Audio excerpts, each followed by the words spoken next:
Hello everybody and welcome to Time Traveler's Coin Exchange. Tonight we're going to have episode 106 of The Coin Vault Has Opened. I hope you guys are all having a good night. For those that have not seen the show before, we're going to look through a couple rolls of coins from my coin roll hunting days. They're kind of coin concentrates. Some of them will be airs, some of them will be better looking coins, depends on the roll, kind of what went in the specific one, but it was basically anytime I found what I thought was a good coin, I put it aside. Some are better dates, some have been cleaned, some are damaged, but we get to look through different coins and talk about them and just talk about coins in general. Sometimes we talk about YouTube, sometimes we talk about eBay. Mostly everything kind of comes around coin related, but hope everybody is having a good night and welcome to the stream. And let me just switch to live chat over here because sometimes YouTube doesn't show me all of you guys when you're talking. But looks like we are ready to go here. And let me get my microscope clipped. Alright, that looks good. Get a roll here. I already have one roll dumped out. I got a couple rolls here for tonight, and so I've got some coffee in me and we'll see how things go. And we'll go and look at coins as long as we can. It did look like there was like possibly something interesting looking in there too. So it kind of looked like there may be like a lamination error, and it looks like we have it on the reverse as well. It'll be interesting to see if it goes all the way through the coin, because generally I feel like lamination errors don't. So there was that little spot on the back, and then I just saw this spot here on the front. So we'll take a look at it.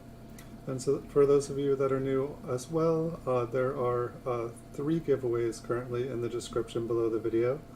And so they're like $10 PayPal cash giveaways that I have going on the channel often. I'm going to try to have them ending on Saturday nights. So this looks like it's like kind of a lamination error. It might just be like the metal is just messed up here. Kind of interesting looking, especially that raised part there. Yeah. So this one's definitely an error, and it's got one on the front and back. I've been checking out the eyes. Let me straighten this out. I've been checking out the eyes on Lincoln as well. There are a few double dies that you can find double dies on the eyes here on the eyelid. And usually the part where it's really kind of shiny there on the coin, you can see like some doubledness there.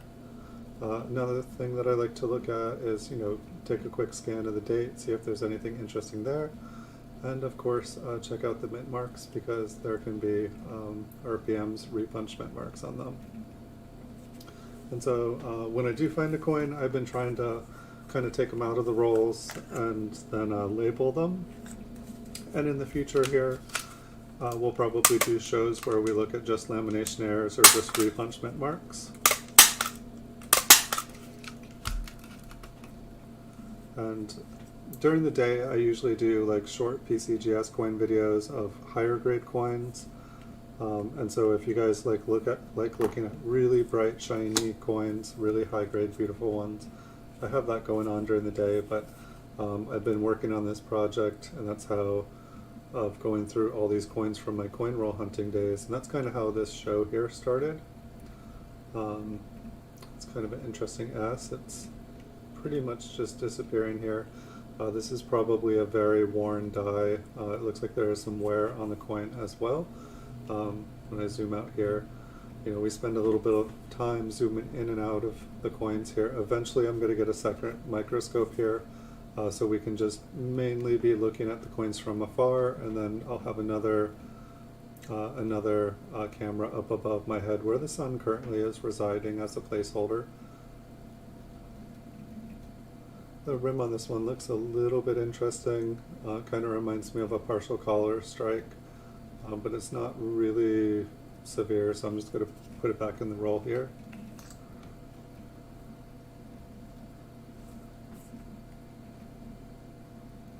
And so things that we're looking for, just things that are out of place, things that look kind of doubled or just not quite as they should. Oftentimes when we find something like that, it is It's more of like a machine damage. Machine damage can make things look doubled. Oftentimes, instead of things actually being doubled, you end up with less on the coin. And I think this mint mark here would be kind of an example of machine damage. You know, it kind of looks like it's a S over S, but it's really that a bunch of the S is missing.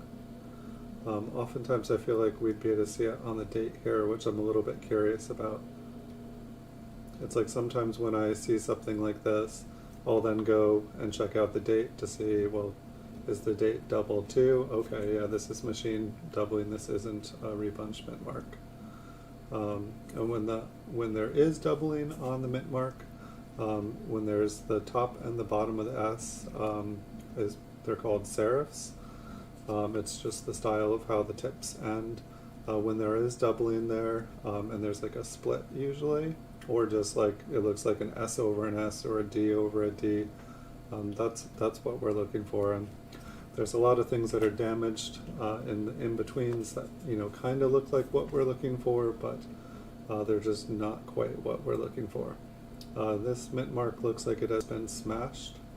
You know, on looking at it quickly, it kind of looks like it's very big, and maybe it's S over S, but after looking at, you know, millions of these, you start to get a feel for what is actually an error. And I'm still learning. I do not know everything, and people who have watched this show definitely can agree with that. Oftentimes I'll have people watching here who are more knowledgeable than me, and it's really awesome because I get to hopefully help a couple people and I get to learn at the same time.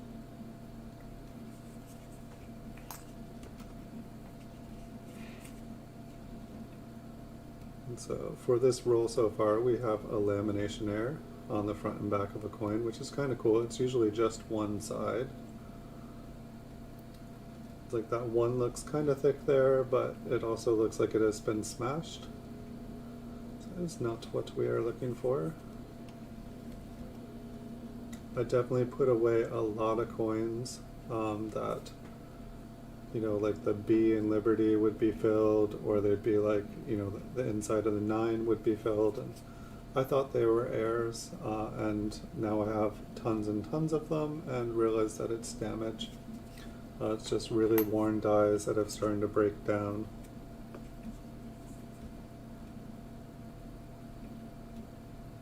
So 1945S up next here. And some of these rolls are better than others. Some of these coins, I really have no idea to this day why they went in these. But I put away like hundreds, thousands of these rolls. And so, you know, sometimes I was dealing with better coins. You know, I think that like for this one, it's like the S has practically disappeared. And so I think that I thought, oh, that might be something. I should save this. I should hold on to it. I think that it was really just a really worn die. Sometimes when things are really faint like that, it can be, one second, sometimes it can be an error. Sometimes something will have struck the coin on the other side, and it'll make some of the other side of the coin kind of come out flat. And so usually when I do see things like really, really kind of weak on one side, I'll flip it over and see, could something on the other side have caused it? I'll move some of these up closer.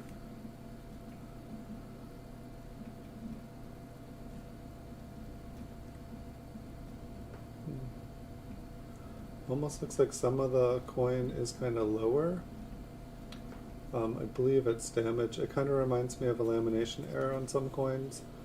But I think that a bunch of the surface layer of the coin has been worn down.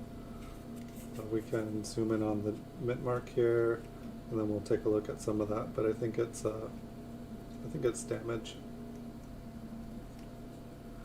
Sometimes though, when I think it's damage and we come in a little bit closer, I realize no, that is a lamination. And sometimes things look like scratches, and then when you get up close with the microscope, you can see that it, like what looked like a scratch, kind of like zigzags, and like it kind of goes underneath the layers of metal. I'm guessing this was damage running across here. What did the back of the coat? Okay, it kind of looked like for a second that it, or yeah, right up there it's a scrape, but it kind of looked like it was kind of doubled there for a second. It wasn't.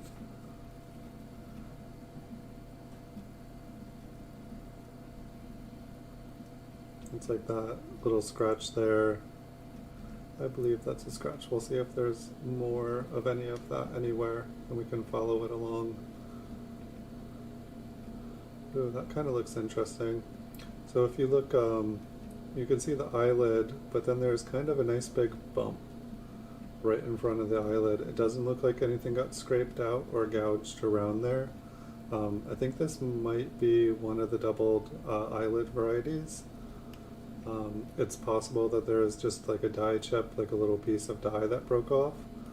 But that looks kind of promising. That's probably one of the most promising ones we've seen here in Knights. So I'm happy to find that.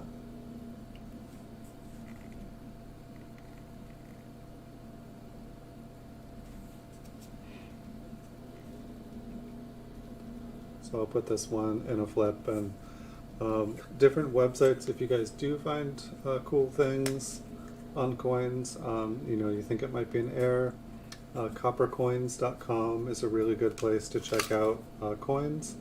You can go to their dye variety search. It's on the kind of upper left corner of their website. And there's a dye variety search there, and you can put in the mint and the year. And then you can look at all the different known varieties that they've found, and it can be really helpful. Hey Logan's Coins, welcome. How are you tonight? Welcome to the channel. So this one is a 1935S. We're going back a little bit older here. Happy Friday night to you, Logan. Hope you're having a good start to the weekend. I hope school has been treating you well.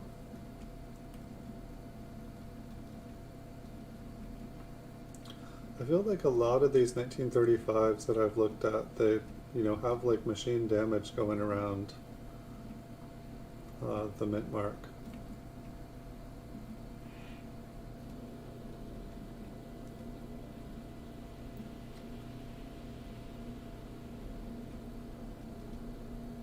Kind of an interesting one. I'm trying to get it on an angle to see if there, I think there's a scratch. You know, it's like you kind of see like this like bump that kind of looks like what we're looking for. But then right underneath it there looks like there's, it's kind of like a gray line. And maybe that is debris. Oh, and that's interesting actually. Like, if you look under the gray line, there's kind of like that little raised area there. I mean,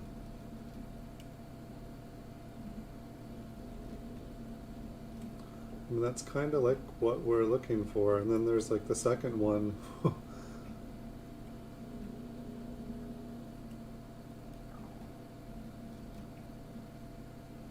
Interesting.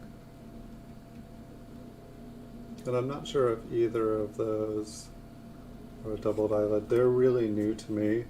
I hate not having more information. I've gone and looked at a bunch of them, but there's so many different ones. I'm not sure if I've seen anything for a 1935S, but that, I feel like for a 1935S there'll probably be less things, so I can probably rule out stuff faster. One of these days I need to like talk to Chuck and see if it's okay with him, if I can, you know, I know I plug his channel a lot and talk about it because it's an awesome resource and he's got a great channel, but just see if it's okay if I bring people over there and check out his website.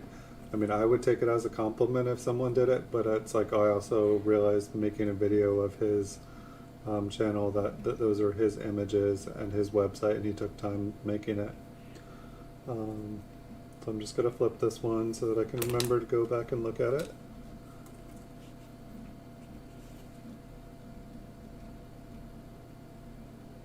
It's kind of interesting how the light kind of comes up off the top of the S there.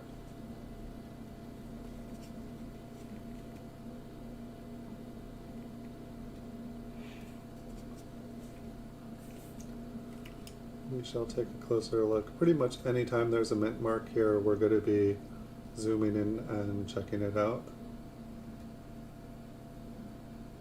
And so that looks like machine damage to me. You can see machine damage on the 4 and the 1 there as well. When I used to find the really, really severely machine damaged coins, I used to think that I was finding like really nice double dies. I was like, that's totally double. Look, you can see 2 4s on top of each other. It's as clear as day. And now it's as clear as day that they are not. So it's kind of funny.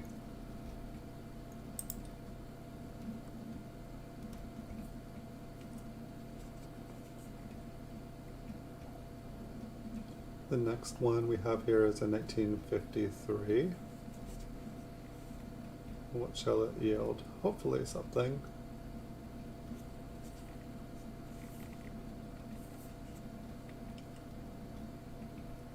And I heard that Chuck was back and he's doing his show again after a move. So I'm happy to hear that because I was missing his show while he was gone. It sounds like he had his first show in his new place, and I have not gotten to see it. I didn't get to see it live, and I haven't gone to see his videos. If you guys haven't seen his channel, you know, he really knows what he's talking about. He wrote, you know, the book Looking Through Lincoln Cents, and it goes through pretty much the changes and everything about every year.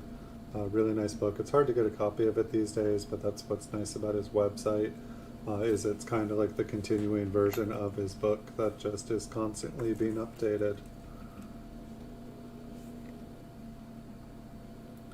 So we have a 1954S.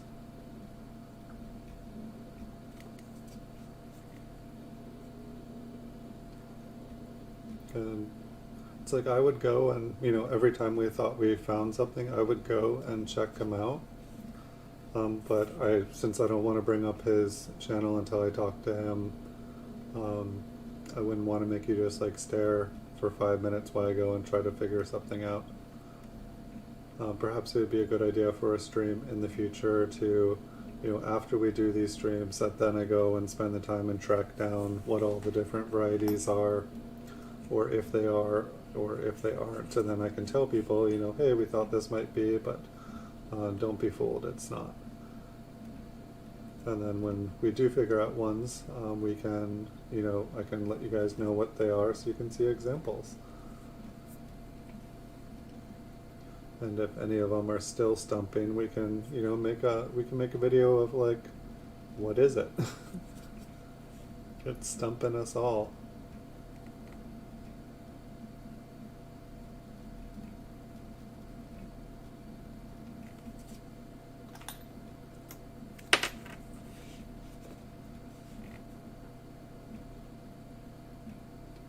So 1946S. Seems like we're in a nice little patch of S mint marks. That's never bad.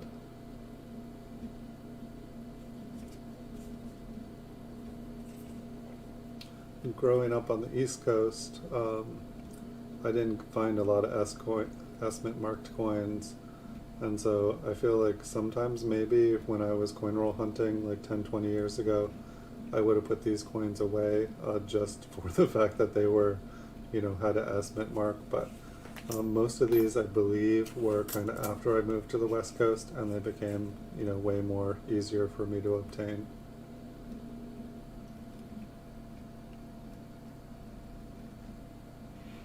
A little bit of toning on here.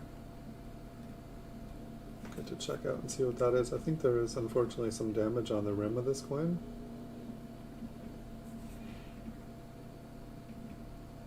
And kind of interesting, it almost looks like it goes up. Pretty coin. I think I might zoom in. I might zoom in on the edge of the coin just to see if that is natural. Kind of looked like, I mean, and I might not even be able to tell if it's natural. I would always assume that it's damaged, but just something looks different about it.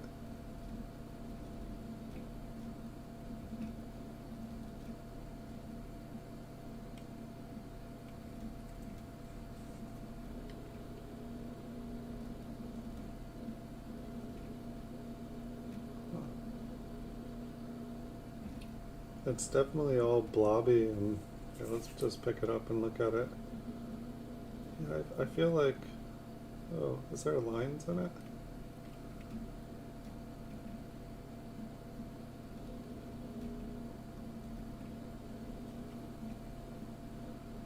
Interesting.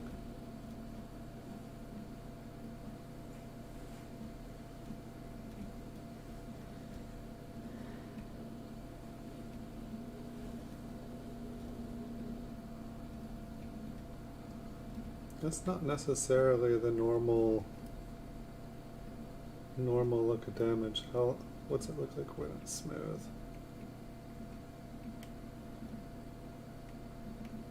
Where did my focus go? Am I just not on the coin somehow? There it is.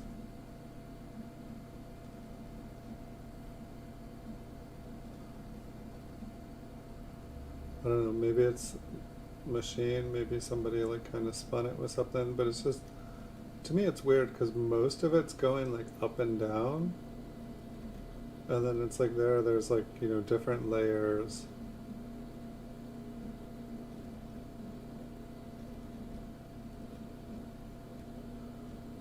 It's like, I wouldn't think that this is how damage would. It's funny because if I flip this one too, I will not be able to see at all what I was looking at when I flipped it.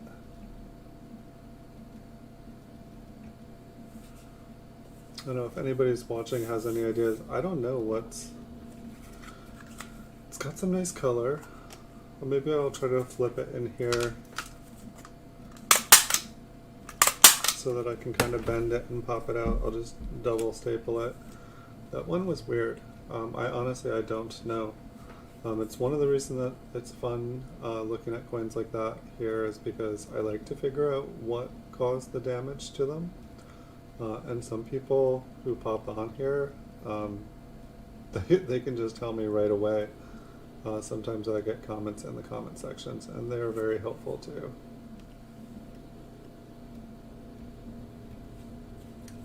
So we haven't found a Liberty error. It seems like that is one that normally pops up, and the Liberty is when there's kind of a filled space that resembles an I between the B and the E. It seems like I found a lot of them, and it seems like people are willing to pay a couple bucks for an example of them. And so I collected a lot of them. And I'd say it's definitely still possible to find them in circulation. So it looks like the L and the I is kind of worn off on this one.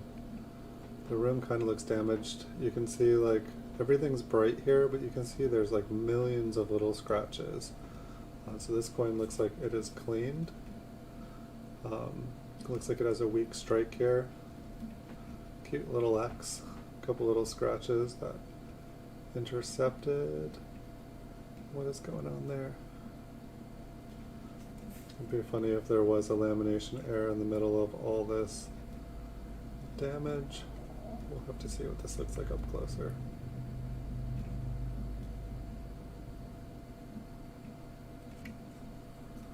Just like push the coin down with the microscope.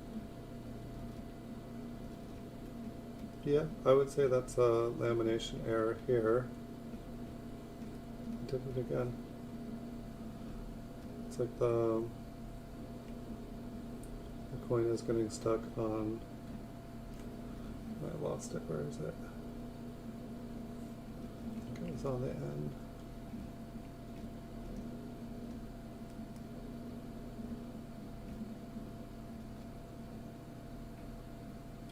Kind of too bad that it happened, and there's a little bit of damage on top of it too.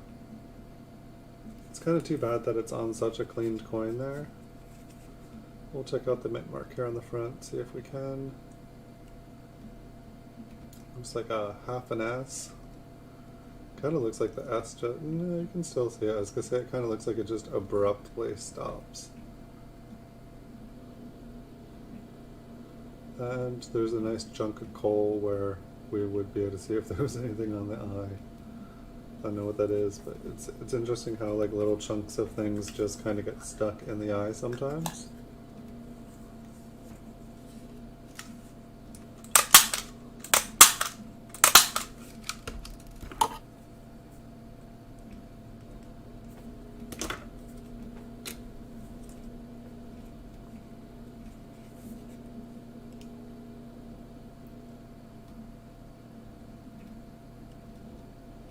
So it looks like we have a 1947S. Looks like lots of damage.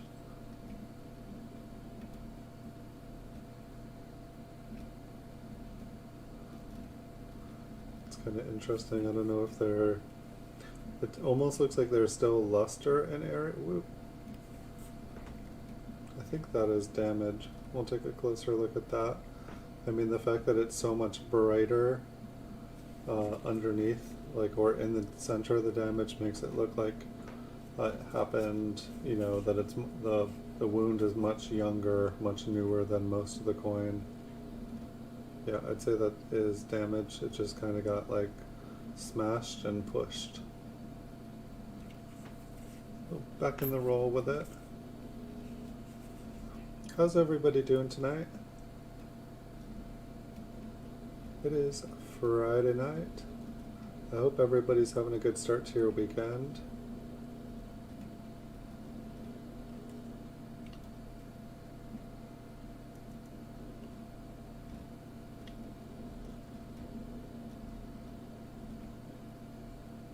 I'd lose. Well, it's not a very nice looking eye there. It's not going to give us too much.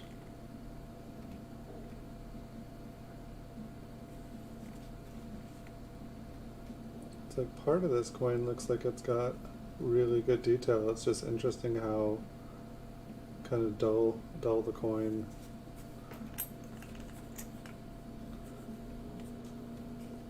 How dull the coin looks.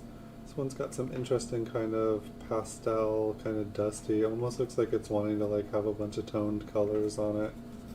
I would say like kind of a metallic pastel look to it. Almost has like, it almost has the feel of like a steel scent underneath. But I can pretty much assure you or guarantee that it's not a steel scent.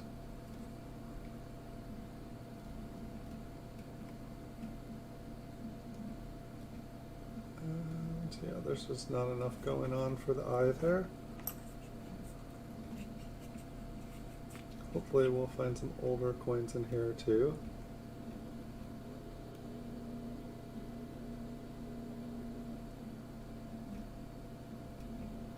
Almost looks like a little split on the bottom of the S here, but I'm not seeing enough to want to explore it anymore.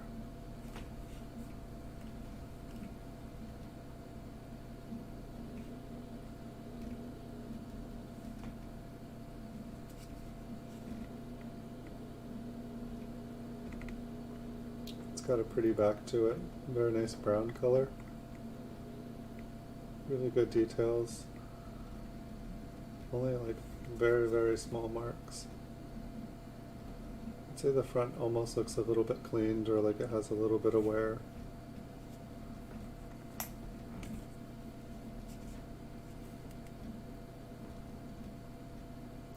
Looks like some damage to the date and the mint mark.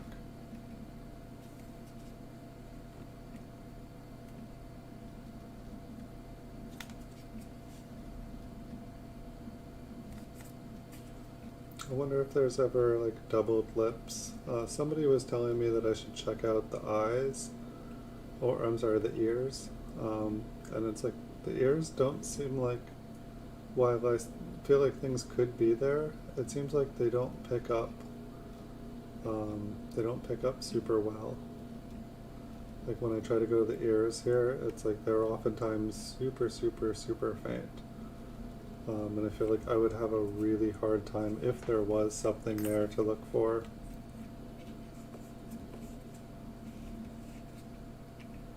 So we'll stay zoomed in here because there is a mint mark. And I don't see anything on the eye here.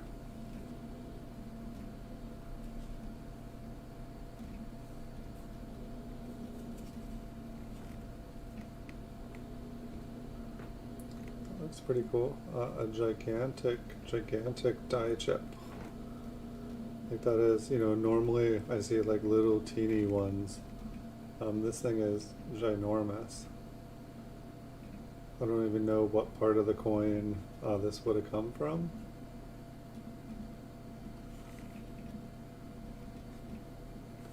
I feel like sometimes when I see like a die chip, it's like you can kind of like guess, like, you know, did this fall out of like a clogged digit or something? But I'd say that's one of the biggest die chips I've seen on a coin in a long time.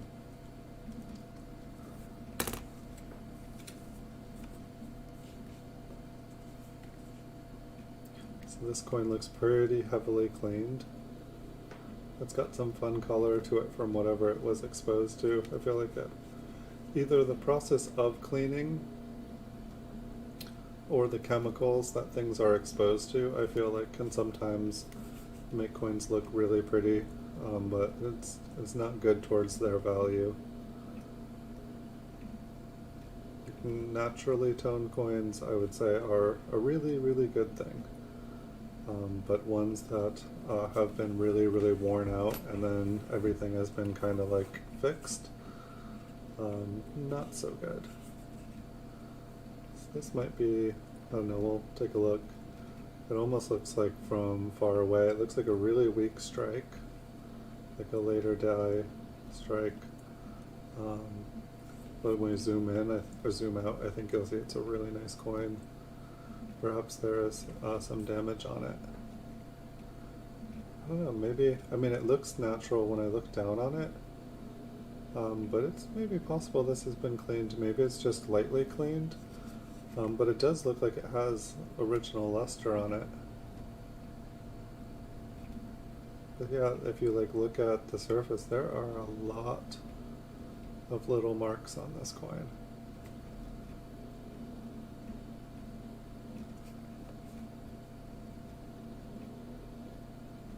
Kind of interesting. There's like a lot of scratches on it. I don't know if it's just been lightly cleaned, but there's something not quite original about that one, and I don't know if it's just, you know, been around the block and somehow remarkably preserved. You know, it's like when you can see this bright shiny places and then, you know, around higher devices like the mint mark or darker, you know, it's a good sign that your coin has been cleaned.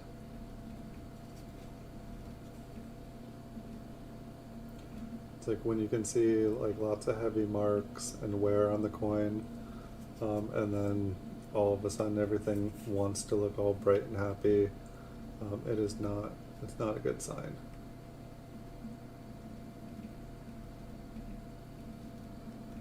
And so you can see some machine damage, kind of like making it look like it is possibly doubled, but not an RPM. It's not what we're looking for. We'll keep on looking here. And hopefully we will find an RPM for y'all tonight.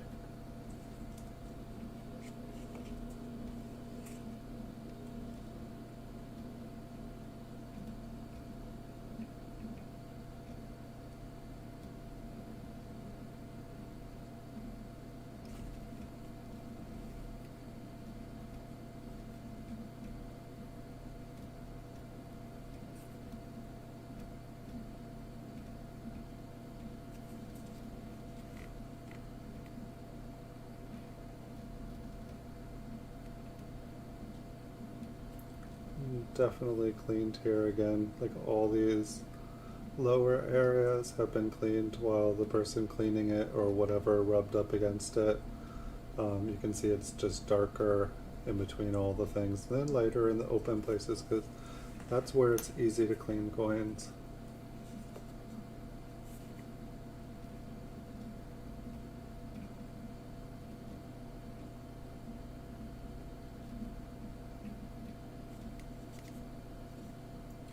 Looks like this one has some of its original luster on it. The back looks pretty original to me, like little bits of damage here and there. Some wear on the wheat ears. Some wear on Lincoln. Perhaps this is like an AU. And just happens to have some original luster left on it.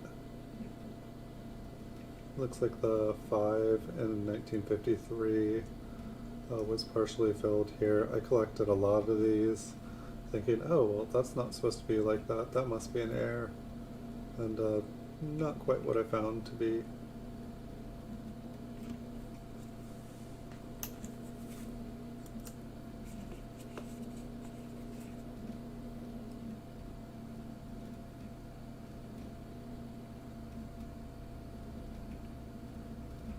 $1948s.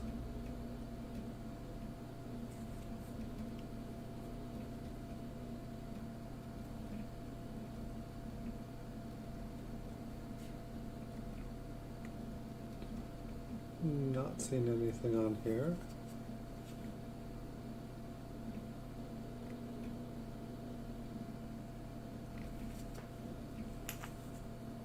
But when you're roll hunting, not every coin is the coin that you're looking for. Interesting rim on this one. It's like very, very thin, and then it's like got like an expanded, kind of looks like a partial collar strike. Oftentimes when there's something, and this one's a little bit rounder than normal on the reverse, and then very, very thin, almost looks like it falls off. So like ever so slightly off center, not enough to be collectible.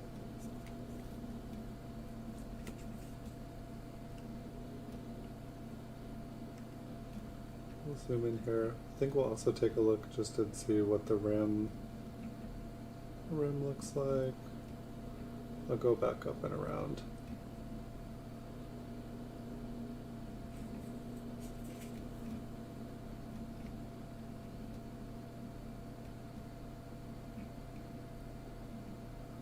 And so yeah, I don't know, maybe this is like a drier penny. It just looks like it starts to get thicker, like it has a rim. And then it's got like a bigger, thicker rim around it.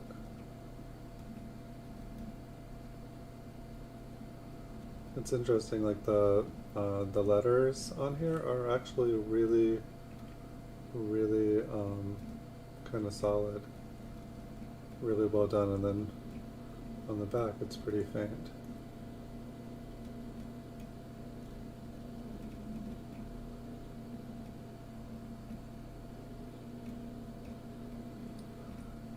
Looking at that, like what was that supposed to be?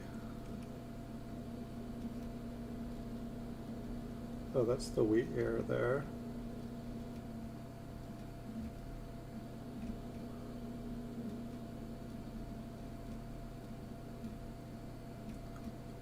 I think I'm gonna wanna...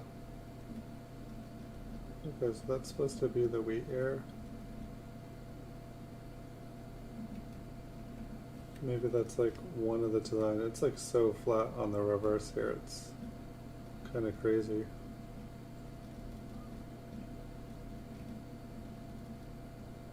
I think it's like a really, really worn die on that side.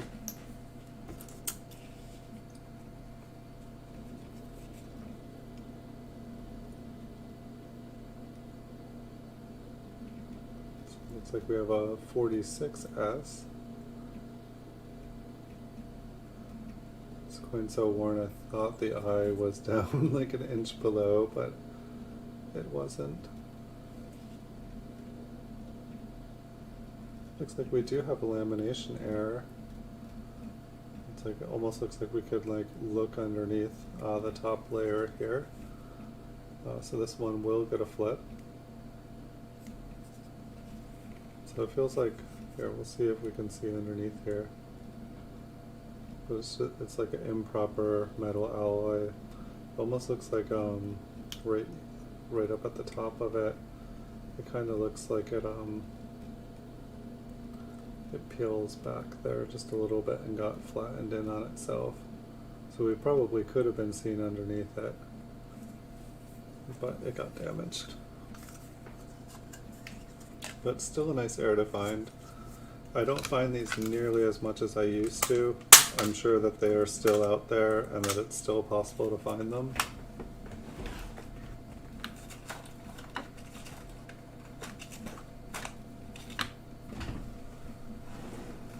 I'm actually out of staples, but not for long.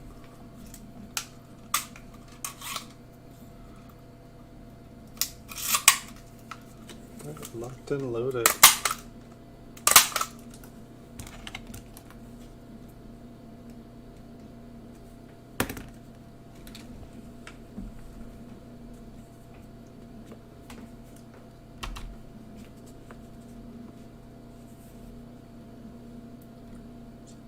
Next up looks like a 53S. Feels like these have pretty much all been S-mint marks. I'm wondering if I was going through like a 5,000 count bag of just S-mint marks, or if I was pulling out what I thought were better coins. Most of these do not appear to be better coins.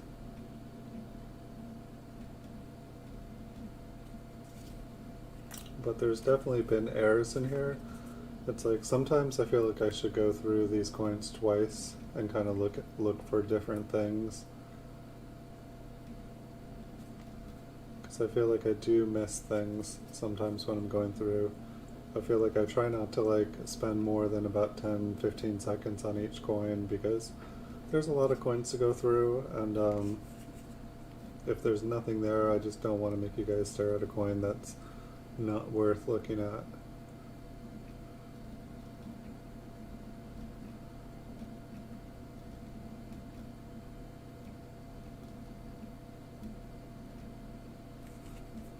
Don't see anything there. Coin roll hunting is definitely a process of just looking at coin after coin after coin after coin, and then you get pleasantly surprised sometimes. Alright, that may be damage. I'm going to assume that's damage. We'll keep looking here, see what else we got going on. That's probably damage up there. 53S. Oh, almost lost it. Got it though. Alright, so that looks like damage to me on the reverse, and so I'm going to pretty much assume here that whatever we're seeing right here is kind of the same kind of damage, just a little bit more confusing because of where it's at. But it'll at least give us, you know, something to think about. So,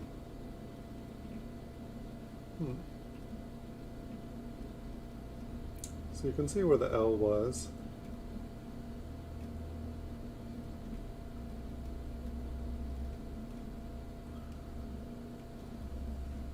So to me it looks like I don't know, something kind of like messed everything up there.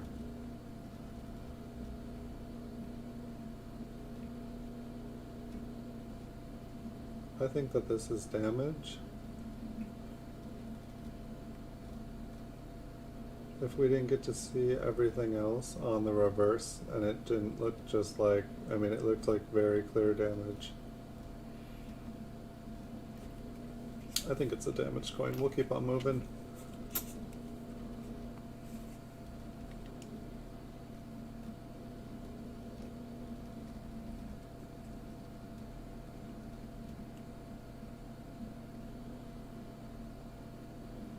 So we've got a 47S. A little bit better condition than we have been seeing.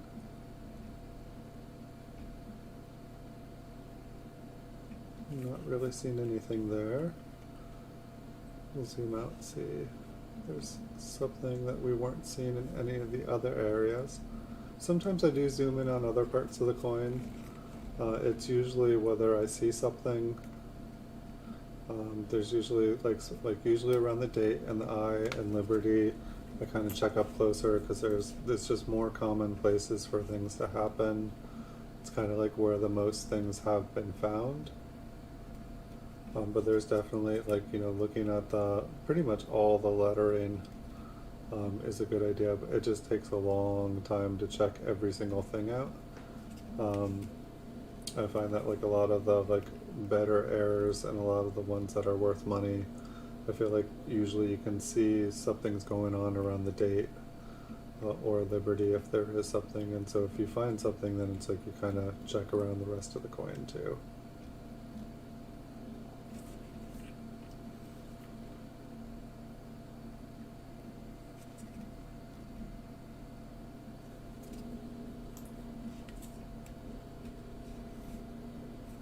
This one here looks like it's been cleaned pretty heavily.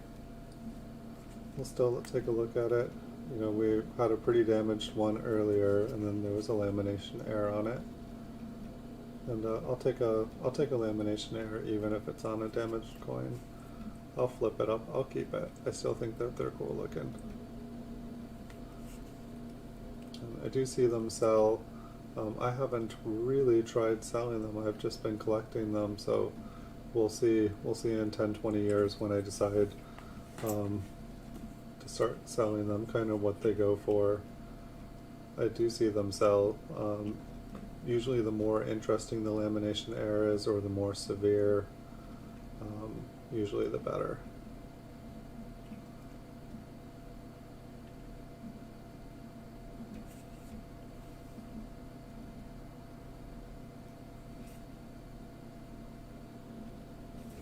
Just gotta check in between the B and the E.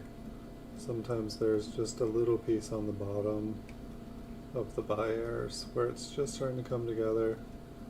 This is just kind of some dirt and some gunk.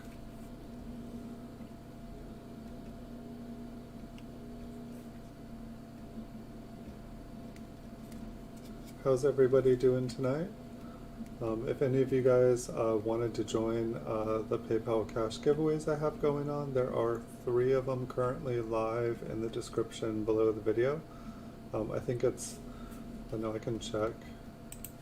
One is not ending for a couple days. 12 days is the next one. I'm trying to get them on a 7-day cycle, and then after we do that for a little while, I'm going to try to maybe do them twice a week and increase the prizes and do more prizes. But yeah, there's 3 of them. We just had one end last night, I think is why the next one is so far away. But we got to do the winner live on the show last night, and that was fun. And I still need to make a video for that today. I didn't even have time to make videos till about an hour before the show today. And so tomorrow, I haven't been contacted by the winner, so I will contact them tomorrow and let them know that they won and that there is a prize waiting to be sent in PayPal. Usually I just send the prize and then send them an email saying, hey, double check, make sure that you can accept your prize, because I've definitely had people not have their PayPal account set up right. So if I'm going to send someone PayPal money, I want to know that they got it and that they're happy.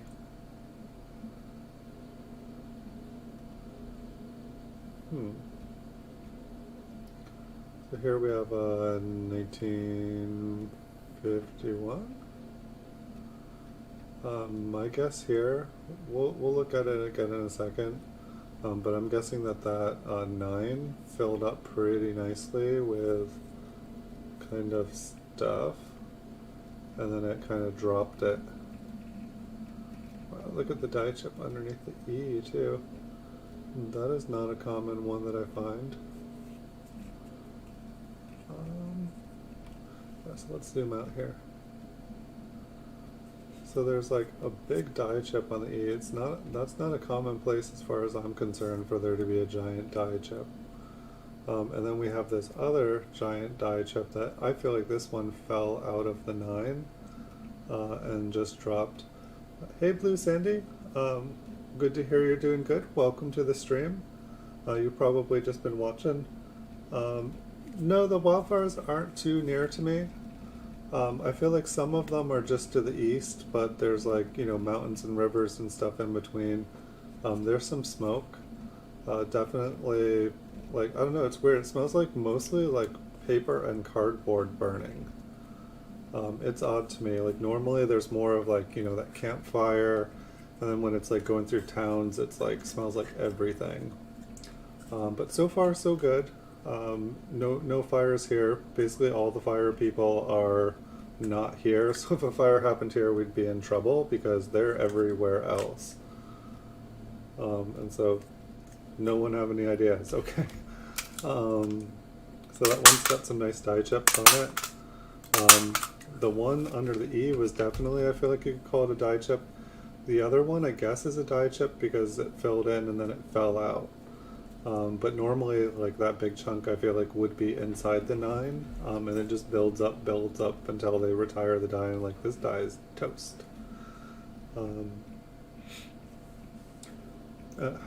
You said you're doing okay. Any plans for the weekend? So I'll write chips on this one. I feel like I have not sorted out my weekend yet. But I think we are gonna, I feel like it's the second night in a row that I'm like, I think I'm gonna do mint cellos again tomorrow for the show. But I sold some of the rolls of mint cellos I did for the show here. And the person who bought it is asking for more. And I have a bunch more to do, but I want to make videos of them before I sell them. I feel like it's going to be an encouragement to do some more before I sell them, because I bought them to make videos off of and then to resell them.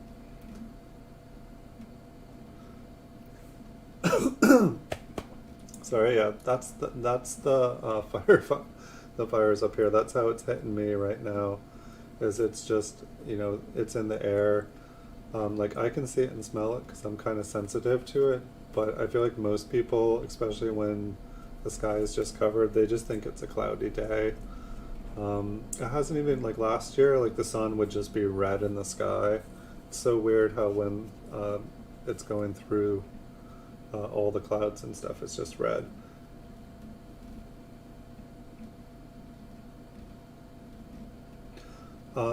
I pretty much have like 1956 through 1964 in proof rolls of mint cellos. I think I have every date. And then I have some Business Strike 63 P&Ds and Business Strike 64 P&Ds. And so I think that they were interested in some more of the early proofs.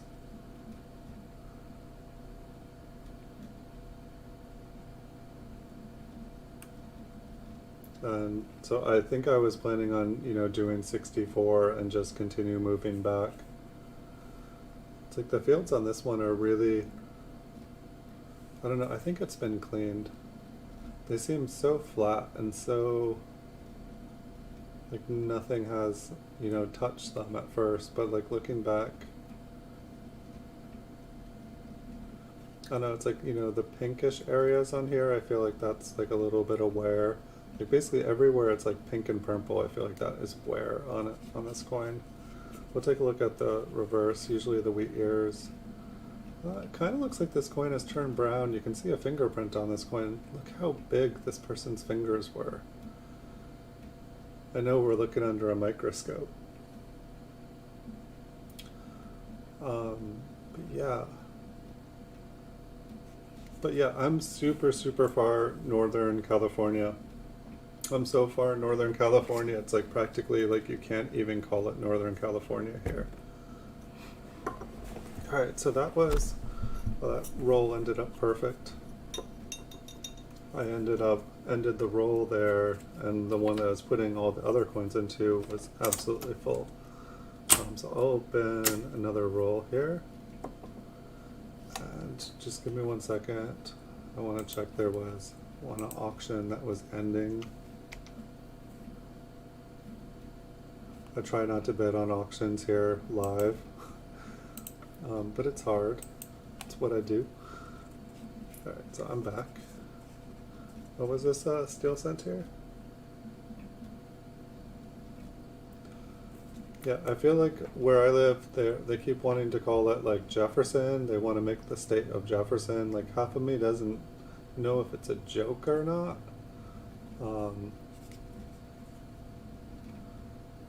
This one, I guess, I'd want to say this steel cent is toned, but it's looking like it's a rusty coin. It's Abraham Rusty Lincoln. We'll still check out his eyes. I hear that there can be doubling on the eyes. That one little spot, I think that is just a clear non-rusty spot.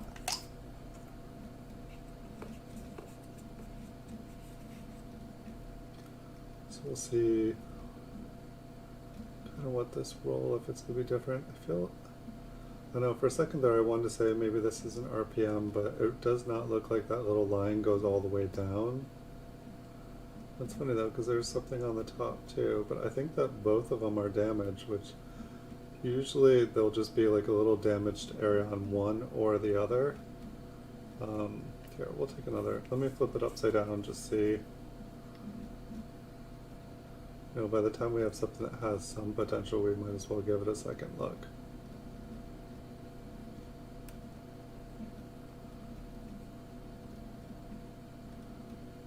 I don't think so. Something just doesn't look quite right to me.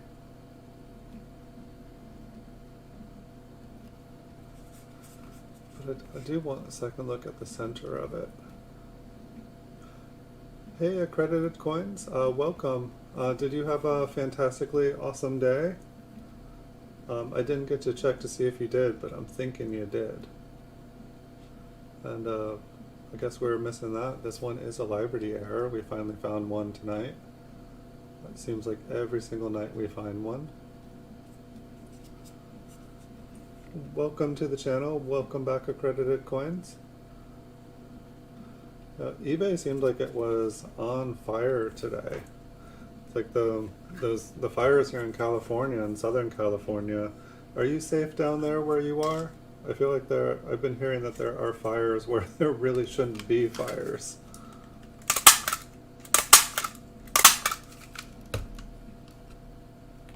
Yes, it was definitely, and there's still 2 hours left.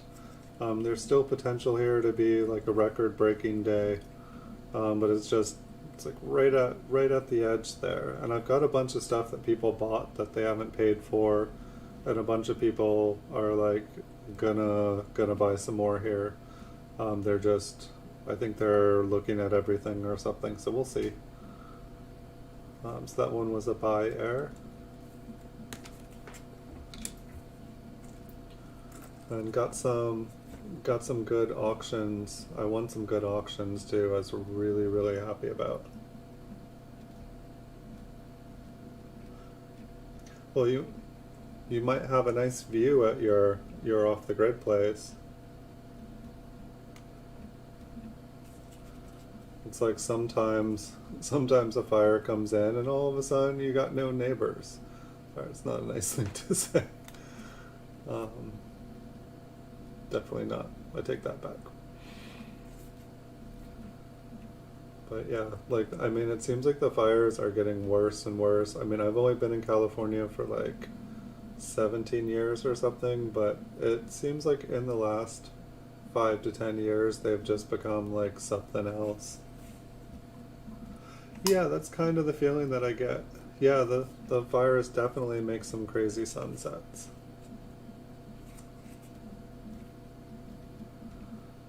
But yeah, unfortunately, I feel like I kind of agree. I feel like one of these days all of California is going to burn. I mean, I'm on the coast, so I'd like to think that I can just kind of, I don't know, if it burns up here, I will have a nice oceanfront property. I'll have a nice view of the ocean, but I wouldn't mess with the trees around here just for an ocean view.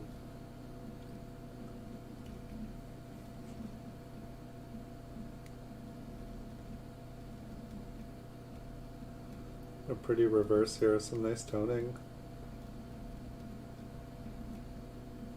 Yeah, I feel pretty good where I'm at. There's like 2 fire stations within like a mile of me too. Unfortunately, all the crews are like out elsewhere. So I don't know if there would be anyone to like come if there was a fire here.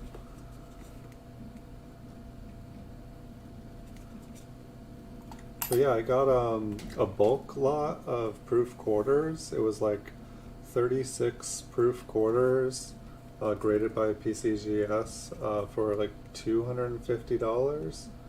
So it was basically like proof quarters. I can't quite do the math in my head. I want to say it's like around $8. I didn't even do the math when I bought the coins. I should have, but it's 250 divided by 36, and so it seemed like a good deal. I'd seen it up for 450 a week ago, and then I guess they put it back up for like nearly half price, and I would have bought it for 450. However, I didn't have. I needed to pay my eBay bills, and my eBay bills were like $600 or something. And so I didn't want to like put a bunch of money in between me and the eBay bills. But yeah, I'll be psyched. I'll be psyched to get those up and listed.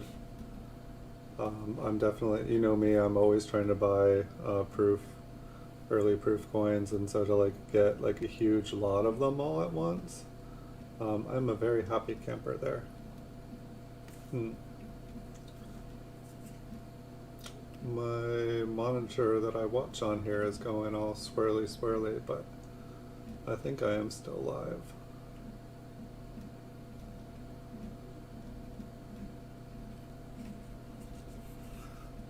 I know the name. Um, I feel like I see him post, or her. I've never met them. I feel like I see them post on eBay. Like they'll like put like complete sets, and I feel like they go to shows. Maybe it's just Tremonte, but they'll like go to shows and they'll like list coins, and like they'll like basically like list coins from the show.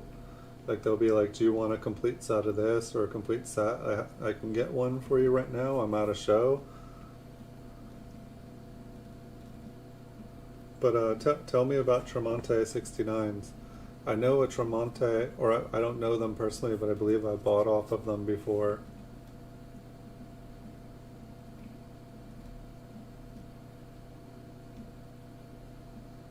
Well, maybe, I mean, I feel like he buys coins for other people,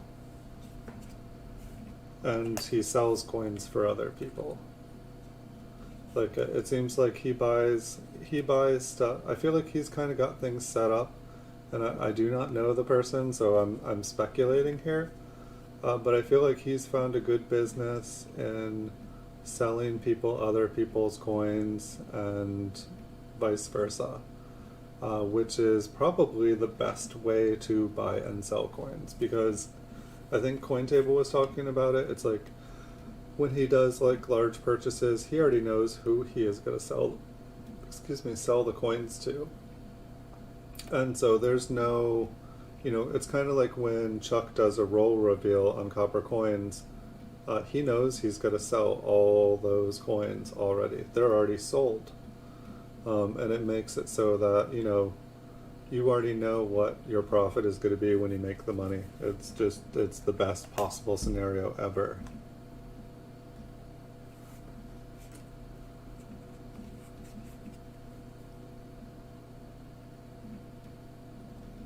And I mean, sometimes I feel like people, feel each other out, kind of like, they'll buy, just see kind of what their competition is like. See what the quality of the customer service, what the package is. It's like, buying stuff from other dealers and checking out just how fast it comes, how it's packaged. You can get a lot of information that can help you, if they add like little inserts into it, a business card, just any of those little tiny personal touches, it like all those things do add up. Um,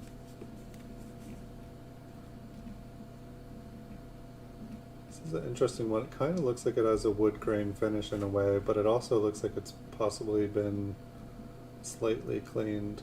Maybe it's both. Maybe it's a slight wood grain with cleaning.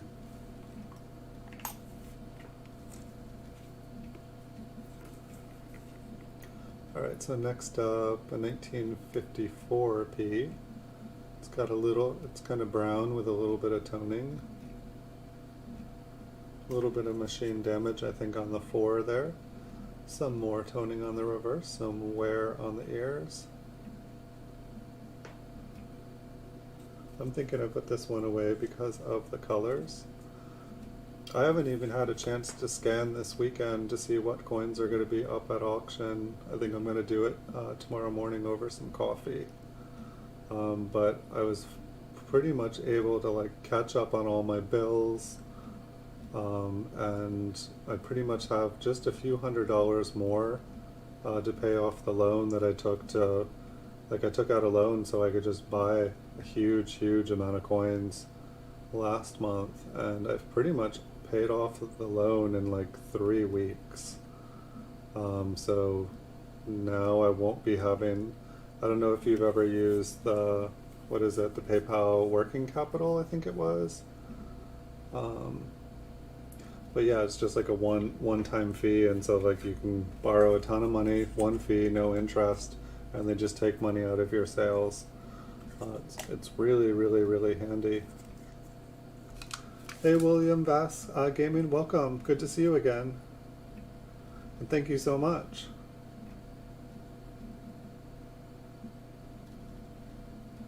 Thank you, William.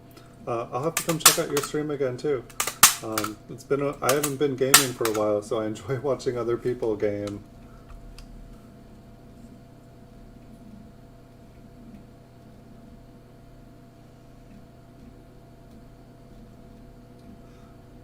Yeah, no, I was surprised how fast it paid back.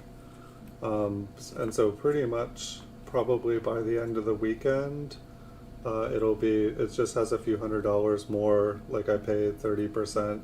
When someone buys something, it pays back 30% of it. Or 30% of the payment goes to it. Hey, thank you, William Bass Gaming. You rock. Totally appreciate it. It's kind of an interesting little mark.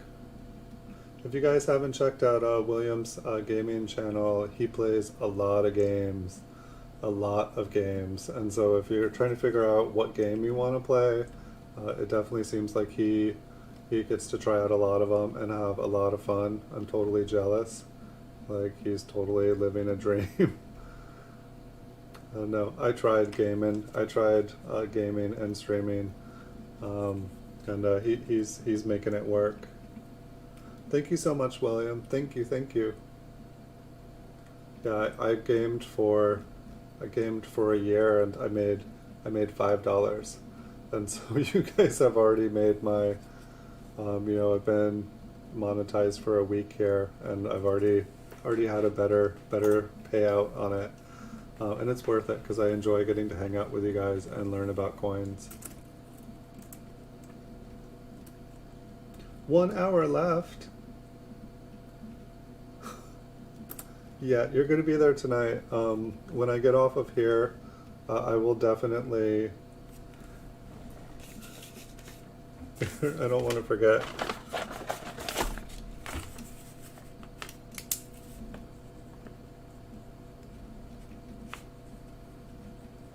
Alright. I wrote down a note to myself to like go check you out. We gotta push you over.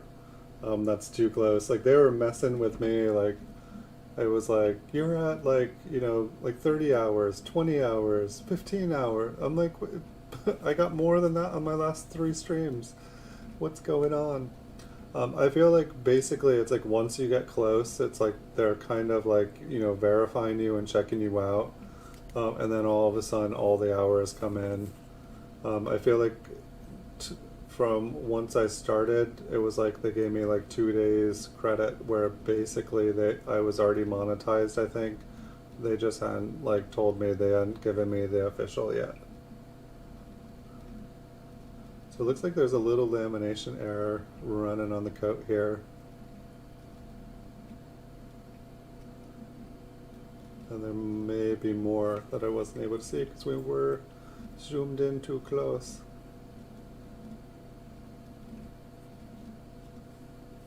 Yeah, we'll definitely get you there. Congratulations, William. Long, strange trip. I hope it has been an absolutely awesome, fun one.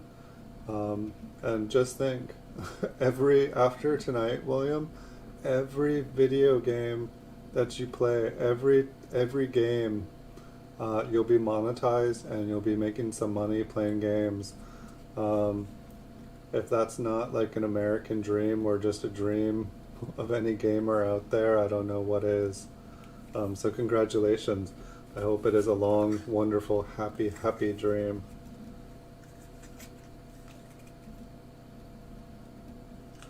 That may be what it is, being 48. After becoming a YouTube partner, it seems like, at least definitely with the revenue, that it's it's kind of like when it says like some information is not available for this period of time. It's kind of like that. It just has like a slashed out area for 48 hours, and it's like, you know, we're figuring out. It's we'll let you know when we know how many hours you actually got.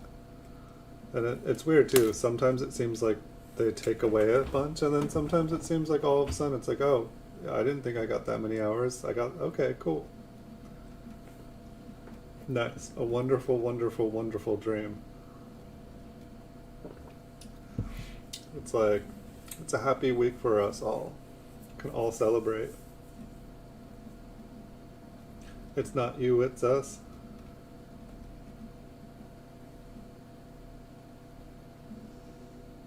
Yeah, he's totally gonna be there tonight. Awesome. I'm just trying to think. I feel like I was saying something. I don't think your sales, I mean, if I know that you were selling off some metals accredited coins. I know that you mentioned that. And so I would just kind of ignore, unless you're re-upping on those metals, I would say that those probably are, you know, you're not going to reach those sales because, you know, those were just large value transactions. But I guess, I don't know, it is interesting though. Huh. So whether this one is machine damage, what is it, a 53S? I'm trying to see a serif on the top or the bottom.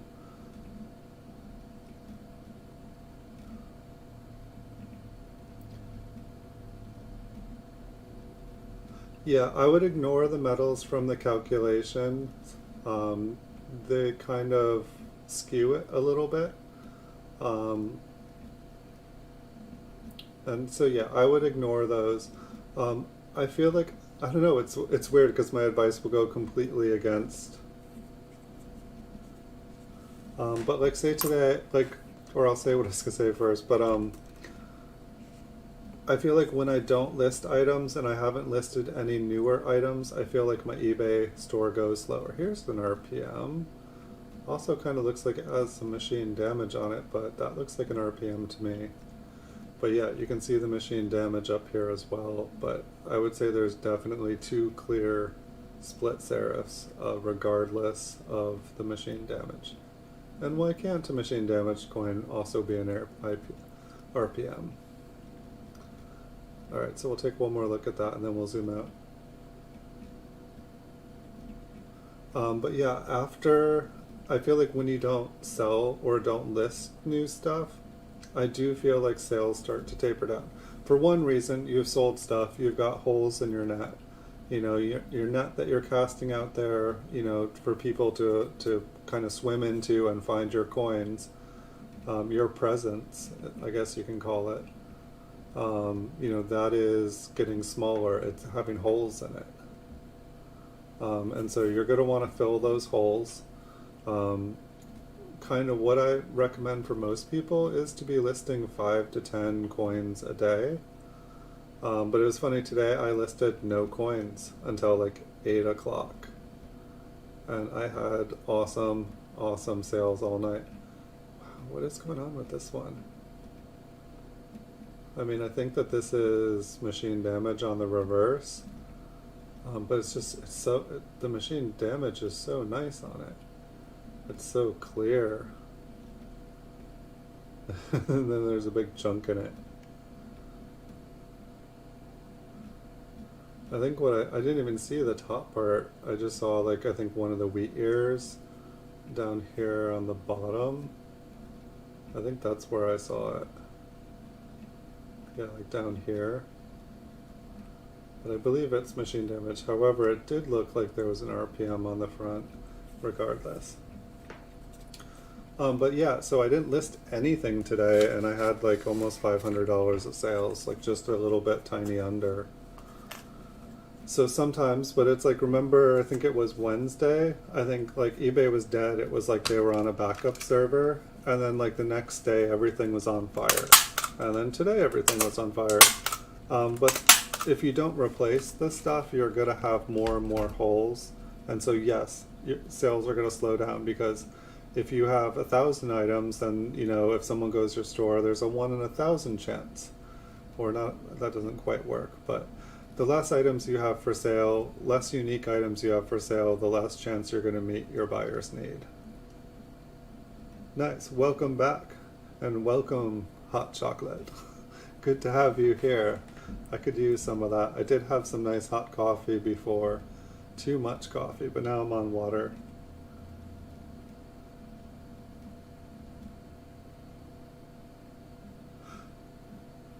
Yes, one of our friends, one of our regulars was back today. I figured he probably hit you up too, because you have a lot of ones that I don't have, because I think you bought them from me, and so now I don't have them anymore. So what was that? RPM? RPM plus. That one was a cool looking coin. I don't know, I'm kind of a sucker, and sucker's the right word. I'm a sucker for machine damage. But yeah, I would fill back in all those holes. I would definitely fill all the holes back in. And it also, by filling in those holes, you are listing. I feel like there is something that eBay calls an active user, and this is, I feel like I've heard them use the term, but like I'm pretty much making this up, but like they want, you know, they want their sellers, they reward sellers that are active users on eBay. You know, so they want you responding to your messages that you get. They want you to clean up your messages in your, and maybe this is just things that I do to keep myself busy, but they want you to, like, you know, check all your messages, return all your messages. They want you to clear out your inbox. They want you to archive all of your past sales once they've been delivered and happy. And I feel like they reward people for this. They want you to list new items daily. They want you to add, you know, item specifics. When they say, hey, you're missing item specifics on your stuff, they want you to like spend some time and add it. I feel like they, you know, if you kind of keep up to date and keep a nice little tidy ship, they notice somehow. It's like when I kind of ignore things and only check, you know, log on to like print shipping labels, it starts to feel like a ghost town. I'm like, it's been, you know, it used to be like when I didn't do all that stuff, it'd be like a week and no sales, and I'd be like, I have 2,000 items, where's my sales?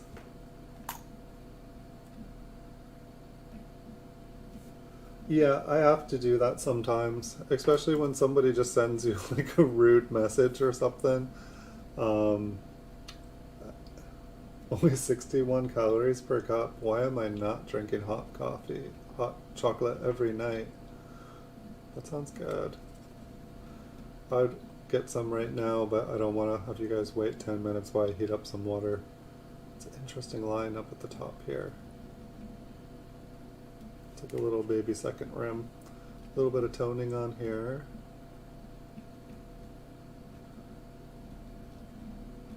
It's just interesting how it isn't anywhere else.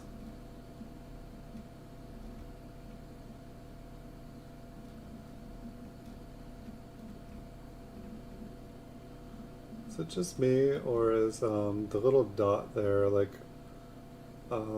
totally an oval that goes, it's not even an oval, it's like a little flying saucer. That should be round, like totally round. Yeah, Kennedys are definitely hot. I totally missed a bunch of Kennedys this week, like just ones that I wanted to buy. Yeah, there's something up with this coin. I think this might be a double die, or it's really worn and missing part of the dots.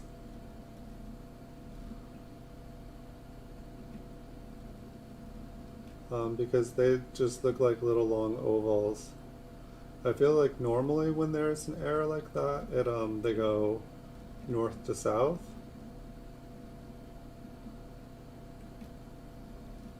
And I mean, I don't really see anything else doubled.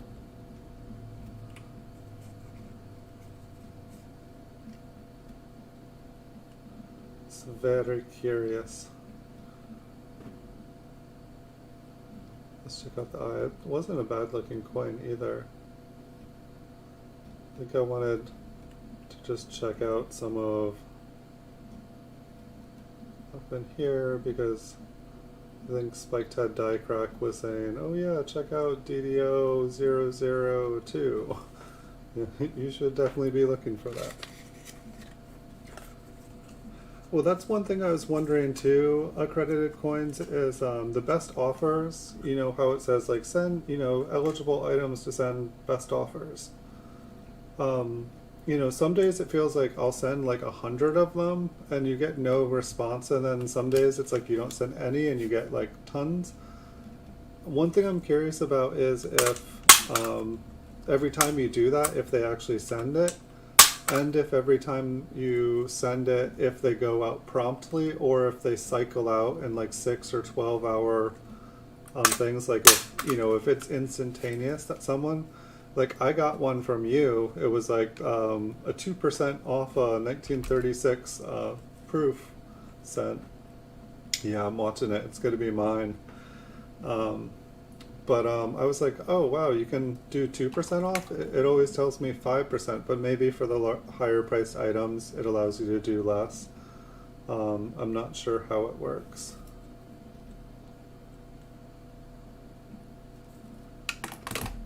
But I thought that was interesting. Yeah, I've really been enjoying getting into Kennedy's. I've definitely bought quite a few. Like, I didn't buy Kennedy half dollars.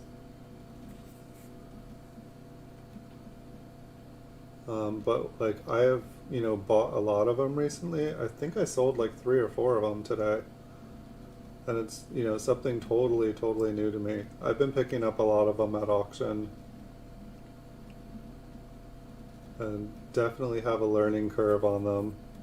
I think I've picked up enough 1971Ds to last me for a couple years. I'll probably never run out, but at the same time they sell.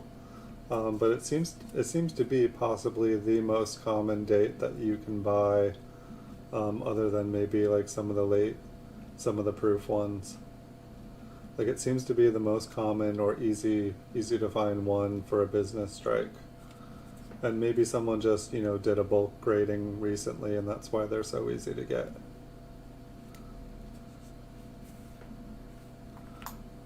A bunch of different things, William. Age definitely can have a factor. I would say condition and grade, or probably, you know, grade and scarcity. Because, like, I mean, I've sold, you know, 2017s probably for like $100. And it's like, I've sold, you know, 1982s for like almost $200. Accredited coins, I saw there is a 1982 bronze MS67 up for sale for like $150. I saw someone selling it. I'm not going to pick it up yet. I might go and pick it up later. But if you want it, if you need one to sell, it's you know, it's at about top price, but I think that it could probably, I don't know, I feel like about $200 would probably be the most it would sell for. However, you can surprise me and sell it for more than that. But yeah, grade, you know, coins are graded on a scale between 1 and 70. And so like most of these coins, like this coin here, it's probably like AU, it's probably like an AU 50 out of 70. Most of the coins, you know, most coins like 1940s and current, they kind of need to be about an MS66 or higher quality. So it's like, you know, here's an example of an MS66. So it, oh, hold on, let me turn off the light. And give it a little focus. So this is an MS66 graded by PCGS. You'll have a couple marks on the coin, but for the most part, you you know, but it's like this one here, I think it's only worth about 10 bucks. And so this is a 1998D. But if you go, you know, up to an MS67, you know, one for this date, it's probably worth about 20 bucks. You start to get up to a 68, you're probably between like $30 and $80. You get up to a 69, you're probably at like $150, $200. If you find an MS70, it's probably over $1,000 if there's even been one found. And so like condition and grade, but then there is also, you know, rarity. Here's another MS66. This one's a little bit older. These are graded red, but this one's starting to tone here. I was super happy with this one. You can't really see the blue on the front, but it's kind of a marbled red. But on the reverse, it's starting to have like a blue tone all the way around the coin with kind of a pinky red that turns into orange and then kind of like stabilizes into a copper. But this coin I think is going to be really, really nice. I was happy with this one and I picked it up for a really nice price. And this one, I'm going to try to sell it for about 80 bucks. It's an MS66. It's probably, I think for the grade, this one's like 20 bucks. But because it has a bunch of pretty toning on it, so toning can be a factor. Toning doesn't make a coin worth money necessarily, but for a collector that has everything else, toning can definitely be something nice. That last one was a 1971 P from the Philadelphia Mint. And so those were a couple coins I posted today.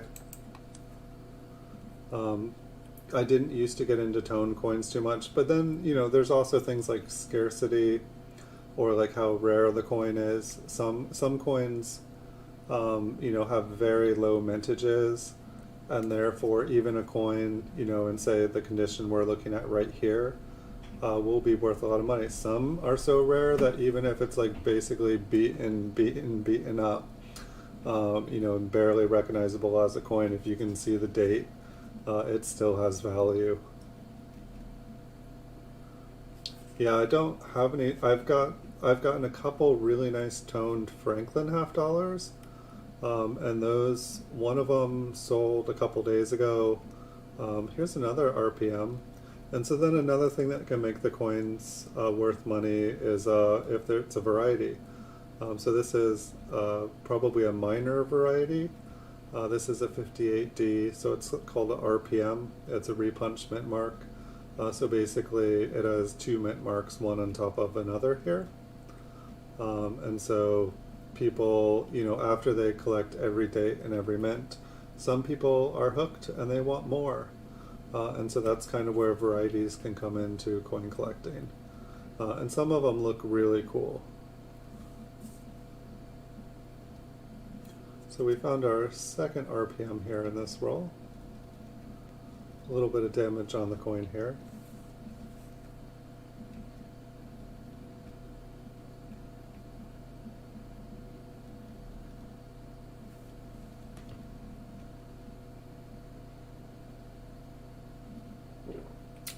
I can check, hold on. Or it was a 1998D. Or hold on, let me flip up this RPM before I forget that it's an RPM and send it back into the roll. Because I'm known to do that.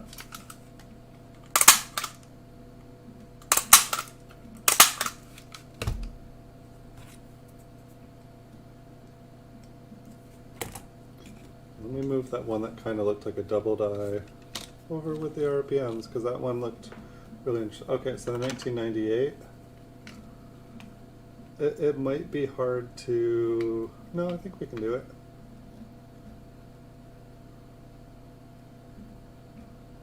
See, this is the problem with PCGS slabs. I can get... Oh, it's gonna kind of give it to us. But it's like, I can't get that last little bit. My microscope just, it hits plastic.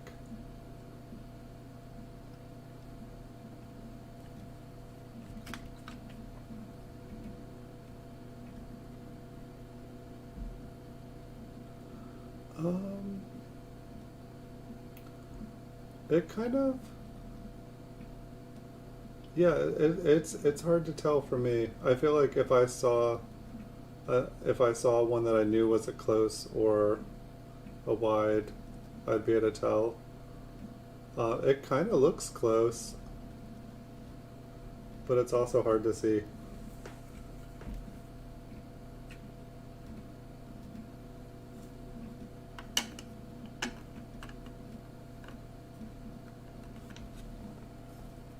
Hold on one second, I missed something.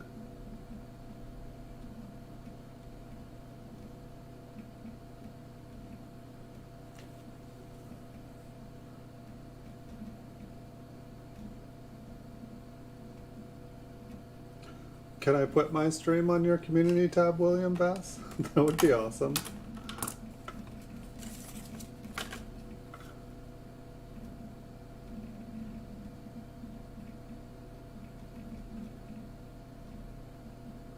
Check the FG.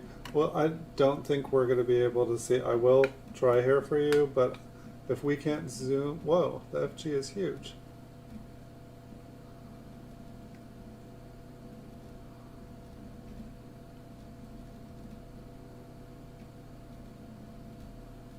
And I forget what the trick is with the FGs. It's been a while since we looked.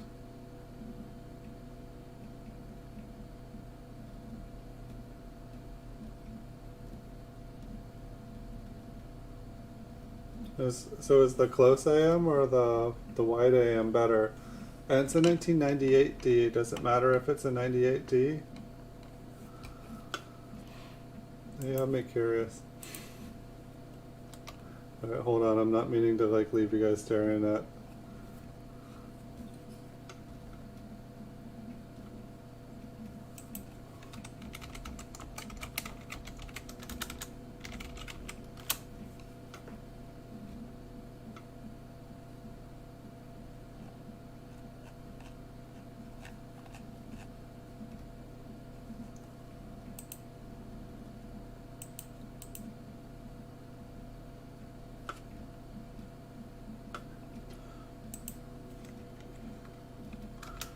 Well, that's the thing. Isn't it only the Philadelphias?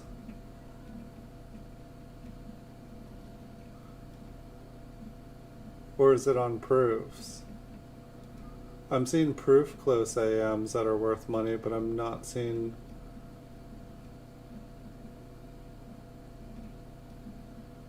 And I'm seeing, is that a Philadelphia? And I'm seeing Philadelphia.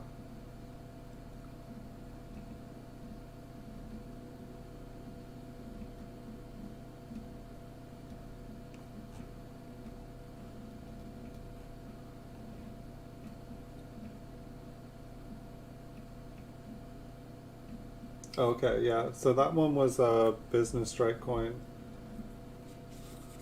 And it was from the Denver. I did see, maybe people were just taking advantage of it. I did see some Philadelphia ones up that looked like they were going for some money.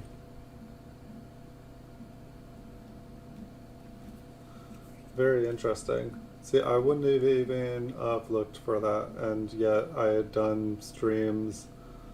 What, like it was only like a month and a half ago where we were looking through some 1998s. And we started looking for a close. I mean, maybe it would be worth it to pick up, like, I see like, 100 lot sets of like proof sets and stuff. Maybe it would be worth doing that and checking things out a little bit closer.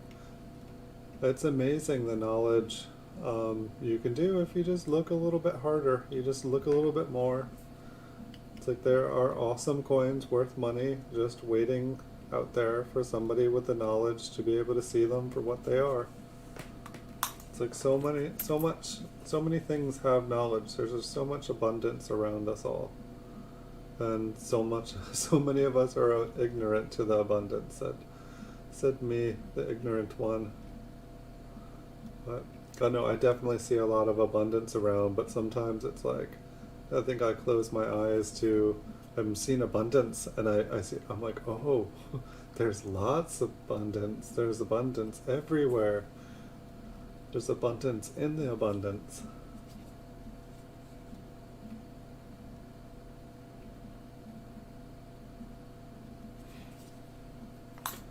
And so I didn't have time to check the PCGS, but perhaps the Philadelphia ones that I saw for sale, people were putting it up and confusing it with the proof one, or just being just being naughty.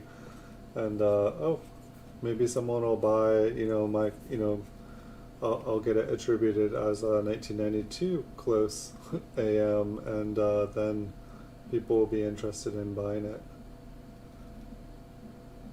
Somebody will come and be like, oh yeah, I'm looking for a close AM, and oh, I didn't know that there was a Philadelphia one.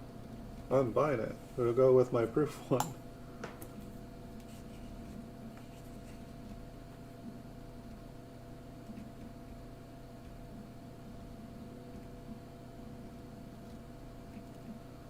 Let's see. Can we get some focus on this D? I don't think so. 56D. Yeah, I had no idea how much some of those like close AMs and stuff were worth. Like, what were you saying, Blue Sandy? That person, there was somebody in Hartford who just found like a $10,000 one. That's like insanity. It makes me feel like I'm doing everything all wrong. It's like when I got into coin collecting, like, William was asking about like, the age of a coin, and, while it can definitely play a factor because, the older the coin is, here's a 1910, speaking of older, but at the same time, it's got a bit of damage to it. But if you have a really nice 1910, like if you have one in like, mint state, it's going to be worth like $40 to $60 plus for a lower grade mint state one. When I say mint state, basically the way a coin looks like from the mint, it can have a little bit of like small damage. It's basically MS60 to MS70 as mint state. Okay, so having a close AM is what we should, and if we had had a wide AM, then we should be hooting and hollering.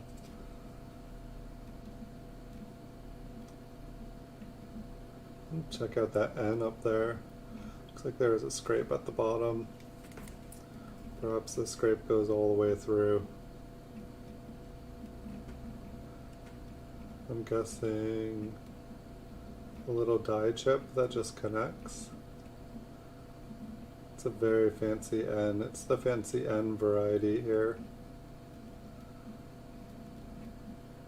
I'm guessing it's just just a little die chip that just smacked onto just the right place. And it looked cool. I'll take it as a chip. Can we find Lincoln's face? There it is.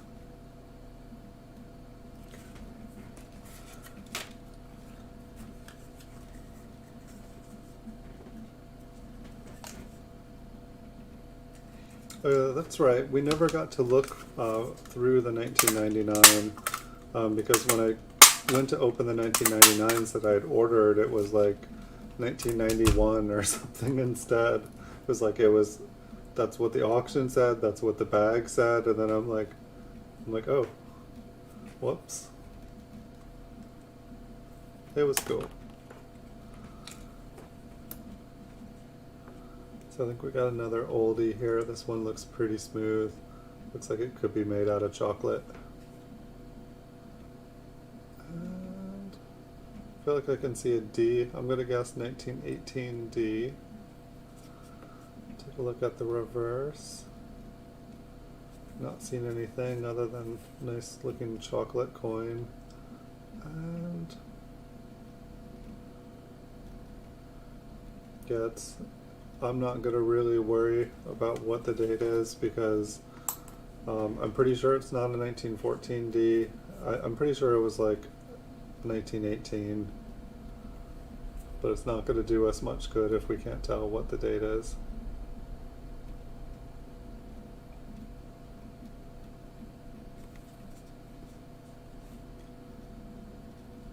A little bit better graded coin here, but I'm not even sure if it's MS. Some of these are hard for me to tell. It's like I can see wear on his cheek and on his chin and on the ear. And so to me, like, that makes me want to just throw it into or almost uncirculated AU grade. It's hard for me to like think of some of these coins as AU when they have mint luster all over them. And so I don't know if it just becomes like an uncirculated coin with damage, or what you call them. I guess I could send in a bunch of coins that I was curious about and check to see what PCGS thought, and then at least I would have like an educational, like an expensive educational experience. However, like AU58 coins do sell really, really well because people like to put them in their everyman set. I've always been surprised, like even like with more modern coins and stuff, I will pick up an AU58 if it's cheap enough. It's like you see them on eBay and you're like, why did someone get that slabbed, or why is someone selling that? It's like worth $1, but people like to put them in their everyman set because AU58 is the highest grade that you can get to be in that PCGS set. And so, it's more common to find, the older dates in AU58, but like, to get ones after, 1958 in AU58, it's just people wouldn't try to get that coin graded on purpose because there's no value in it to get it graded. And so people that have all the earlier dates, they want all of the later ones. It's just one of those interesting things that happen with people getting competitive about things that are not worth money.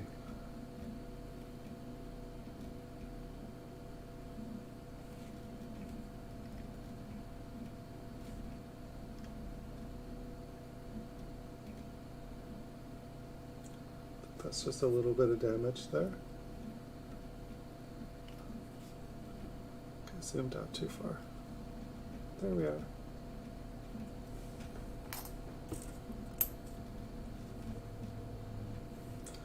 So we've got a filled B. Got like maybe somebody's coffee. I'm just not sure. A little bit of toning.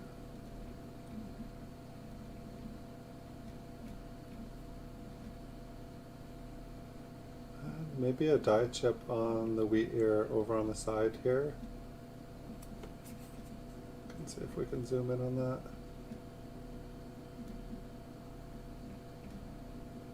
It looks like a die chip.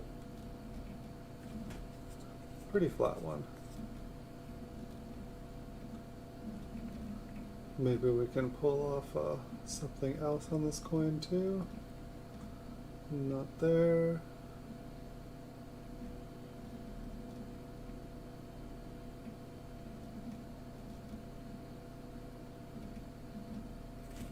Just a little die chip, pretty minor one, but it is a nicer looking coin as well. So, and it's got a little bit of toning on it, so I'll give it a nice safe home here.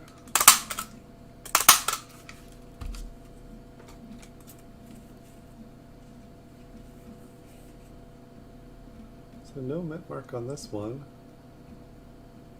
A little bit of machine damage.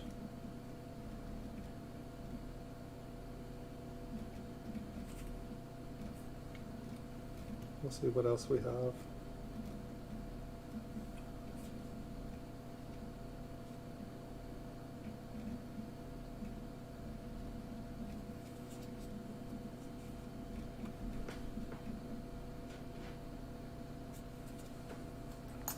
But yeah, I may be switching up to mint cellos again here, just because someone was buying a bunch, and then they were asking if I had any other mint cellos, and I do have a lot more, but it's, you know, I want to make videos of them before I sell them. I'm not even really concerned with, like, you know, finding anything rare, but most of the reason I bought them was so that we could look through them and see if we could find anything, and I just put them up for sale afterwards anyway, but I want to see if we can find something before I sell them off to them.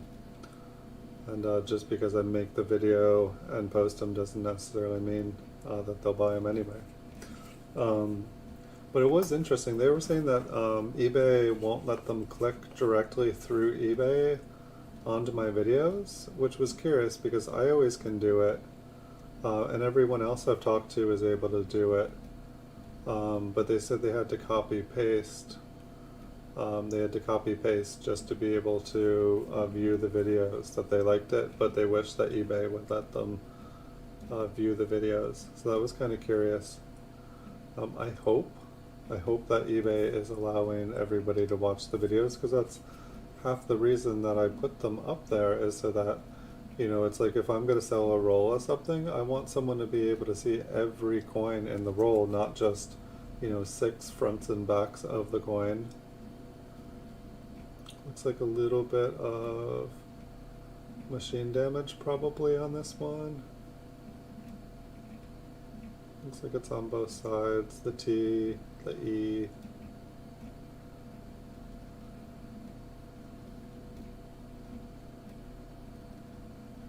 See if it goes all the way down it. Not really on this one. Was there? I think we already looked at. It's not going to hurt to look at it one more time real quick. See, I don't know about these ones. So what, it was a 55? Is it a 55 or a 53? Am I losing vision? 55. 55D, I believe.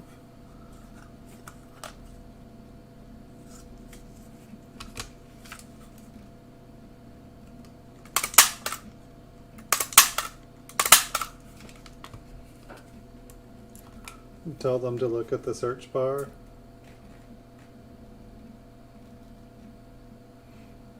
Well, they definitely, you know, if somebody can like copy paste them, it seems like they normally are able to, like, if they were able to click on it. Oh yeah, maybe there's like some setting or like a pop-up blocker or something. Maybe it's like the web browser security settings. Just gotta write machine damage on that one, because I don't think that it was. I don't think that was a double die. But I do like kind of trying to keep track of those.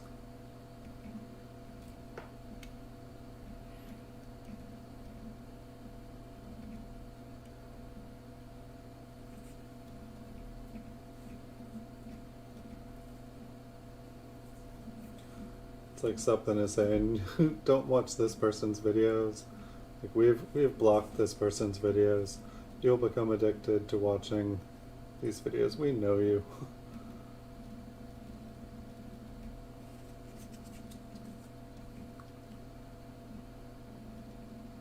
Okay, the L is just, I want to see the B. It almost looked like it was notched.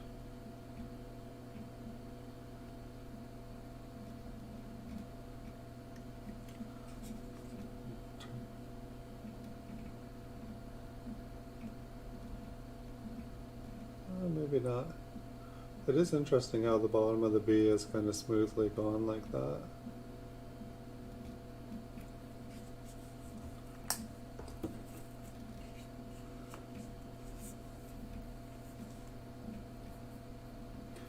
If I think that they're just on the channel watching them all now, and so I think that they pretty much got it now.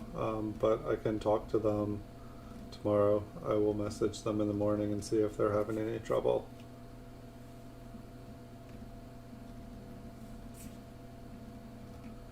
We have another steel one.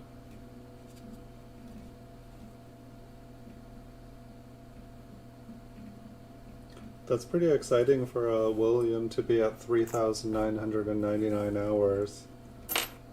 It's, I definitely remember last week when I was just a few hours away. It was like really exciting. It's like almost like they, keep you there just long enough so that you can like see yourself go over.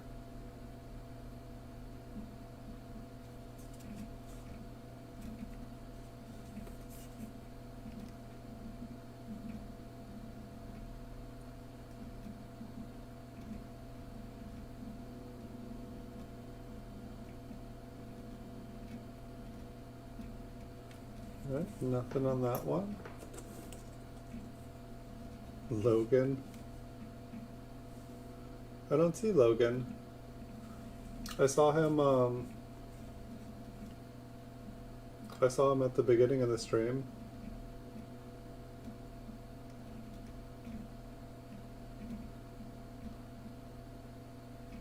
I know, he just seems to be popping in. It doesn't even seem like he's watching anymore. He's just like, make me a mod, and then he leaves like it's a funny thing.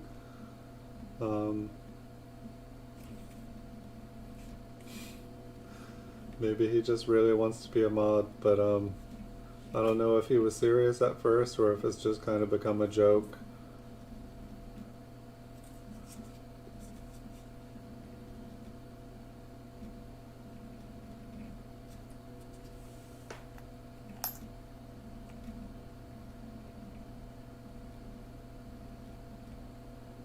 Oh no, William Voss Gaming is just like an hour away. But he's like super, super, super close. Yeah, William was at 3,999.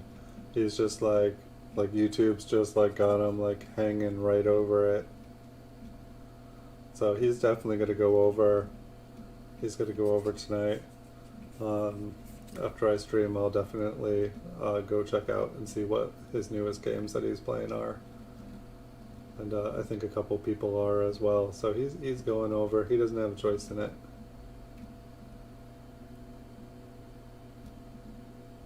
So I'm going to assume that it's like some machine damage on it. This one looks kind of cool though. I like the speckledness of the steel scent here. Kind of looks like there is something underneath the eye.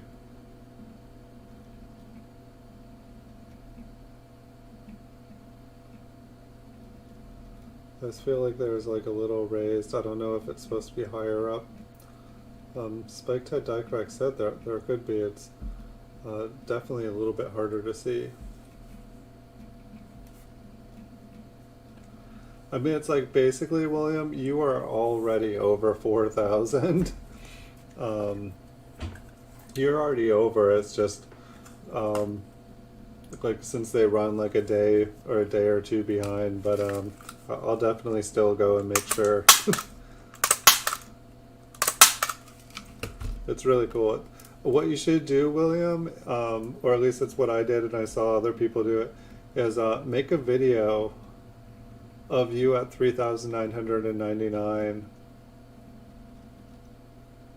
You see Logan in other rooms trying to win things. That makes sense.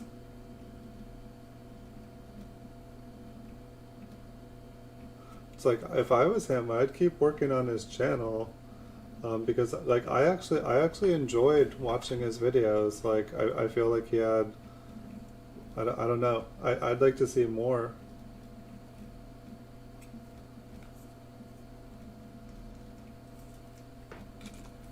I'd like to see more videos out of him and less can I be your mod, please?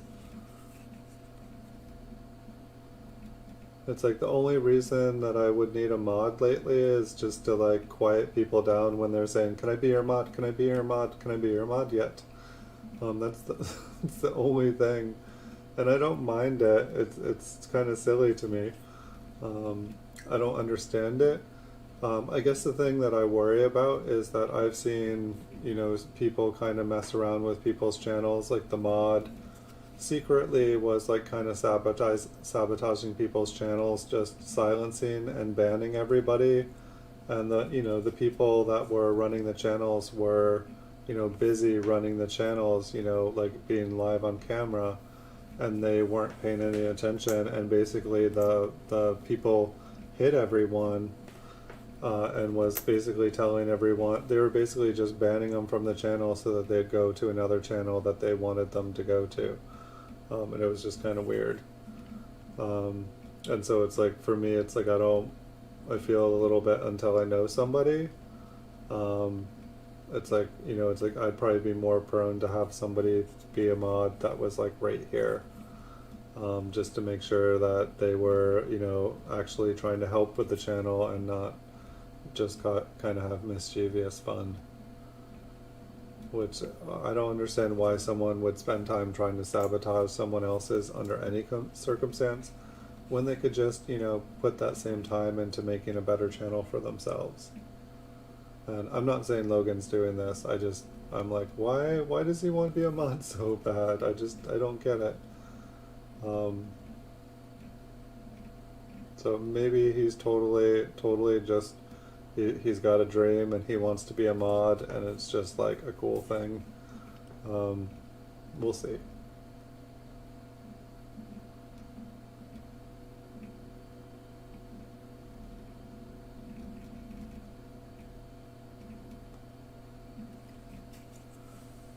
But I don't know, it was kind of interesting though, because like Logan, or not Logan, but Tyler came on, and like Tyler was like really like nice at first, and then he started like leaving like negative comments on every single video, and it just went on for a couple days, and I was like, I don't know what's going on with him. Like, he comes on the stream every day, he seems like he likes the stream, but he was just like leaving negative comments on everything, and I was like, okay, well, it's not fun opening up your phone and having a negative comment, on it like over and over and over again.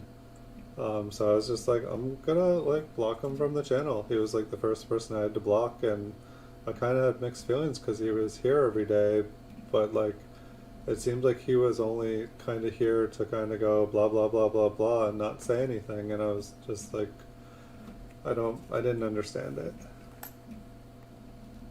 He's a mod in other rooms. See, like maybe I have it all wrong. Like, I've never mod. I think on Copper Coins, I think they made me a mod there, but it's not because I asked to be a mod. I think it was because they were having people troll, and so they just, all the regular people, they just made mods.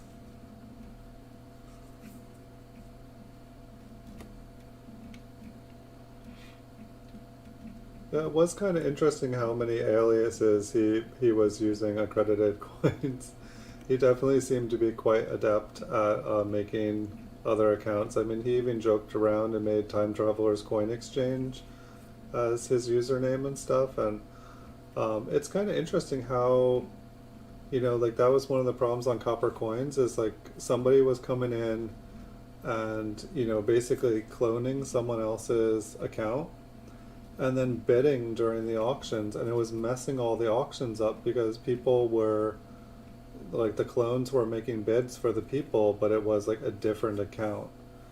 And so it's like, when people are making multiple accounts to look like people, it makes me think that they are kind of in the messing around game thing, and it kind of makes me worry.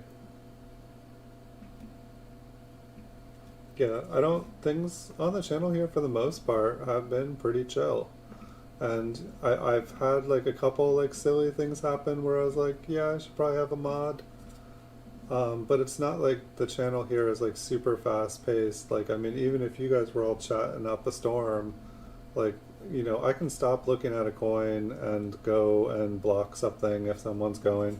I know that there's like trolls that will have like 50 accounts, or it'll be like an entire channel of people, and they'll all pop in and do either funny or rude or just straight up obscene things. I've seen it happen on other people's channels, and they think it's fun. And for the most part, I find just ignoring things like that as it's the easiest way to deal with it, because You know, a lot of them, I feel like they want to see, you know, see a reaction, see someone get frustrated, see someone get upset. It's like a schoolyard bully. You know, it's people that are, you know, socially isolated that, you know, can't go out and get their jollies on the playground. So they're doing it on the internet. Um, it happens.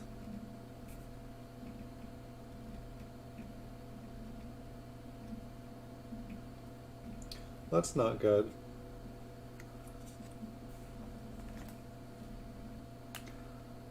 Hey, Paul Hampton, welcome. How are you doing tonight? I got a couple coins here. I don't know if you want to take a look at, Paul, but a couple ones, or there was one from last night. I believe I still, maybe it actually moved on. But there was definitely one from last night that had like around the rim here, it kind of looked like a partial collar strike on the front, but then around the rim there was like about 15 little lines that went perfectly around in a circle on the coin. I might have kept it here, but I think it got packed up and put away today when I cleaned up things.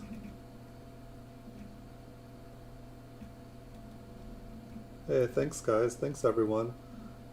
Hope you're having a good night, Paul, too. Welcome.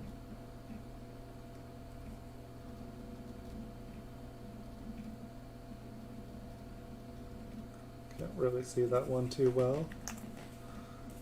Looks like we got another steel one coming up here too after this one. Unfortunately, they're not the best of condition. Hey, Siren Silverstash, welcome. Welcome to the channel. Hope you are having a good night. And kind of an interesting doubled head there, probably machine damage. But we'll zoom back out, see what we can find. So we found a couple RPMs tonight. I think we found 3. I found one on the reverse, you know, in the dots in between E pluribus unum. They looked kind of doubled to me. I feel like, but they were kind of the wrong way that I thought that they should be. And I don't know if it's just like a deteriorated die, but I thought that these ones were interesting. They just, they didn't look round to me. And maybe it's just some missing. But it looked like both of them were just very, very long. And maybe they're supposed to be like taller and wider at the same time. Because I almost feel like they're not as, you know, it's not as fat. But nothing else really looked doubled to me. So I thought that one was kind of interesting. Let me see if this other coin was the one. Nope, that's the one from nights ago. Do I still have it out here? No, these are all today. So yeah, there was an interesting one. I'm sorry, it looks like it has gone the way.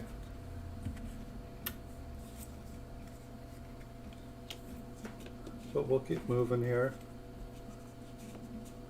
So it looks like this steel scent's in a little bit better condition. At least it's not all rusty. Looks like some machine damage probably.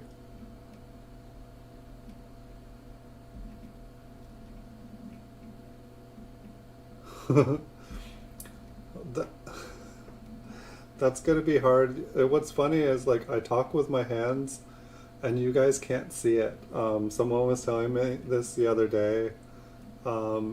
Like I talk with my hands a lot, so really what I need to do is like back the camera away so you guys can see more of me, for better or for worse. So you guys can see what I'm doing with my hands. And so I will fix things up a little bit better in the future. I'm not, I don't know, it's like I watch other people's streams and it's like you can see the whole person. You can see them sitting in the chair just chilling out.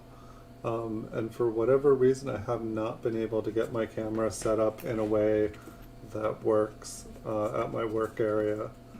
But I'm also thinking about changing up my entire workspace and trying to make things a little bit better.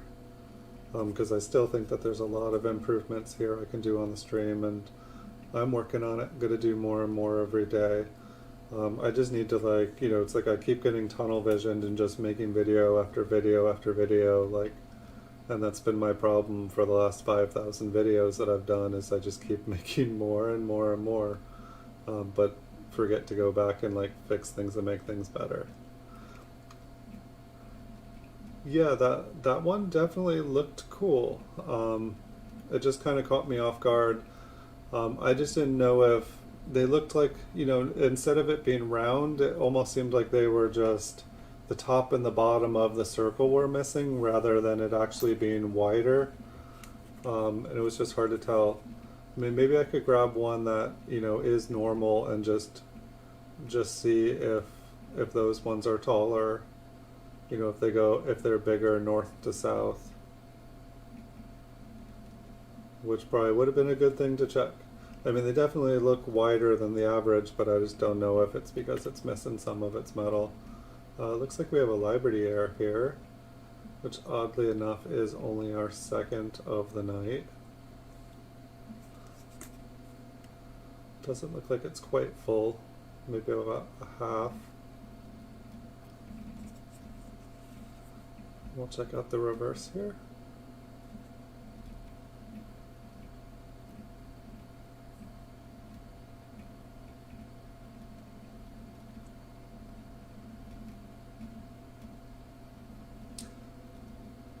Oh, do I not have closed caption? I probably can't change it. I thought I was on closed caption. Or are you telling Paul to enable it?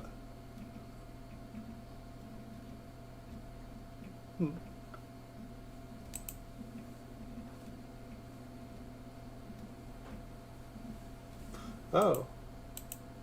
My closed caption is turned off. Thank you for letting me know that. It doesn't look like it'll let me turn it on live on stream, but in the future here, I will definitely have that on. I thought that was on. Many thanks. Here, let me write a note. Visit William Voss and get him to 4,000 tonight. Closed caption. What a great idea. Thank you.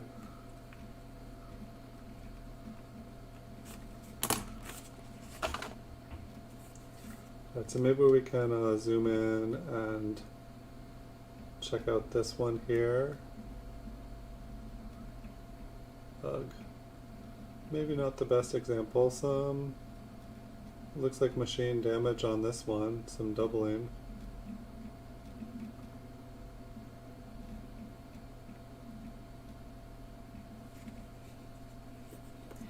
I feel like that was not the... Right, wait, that was a Liberty, so let me flip that up before I lose track. And then we'll compare the dots.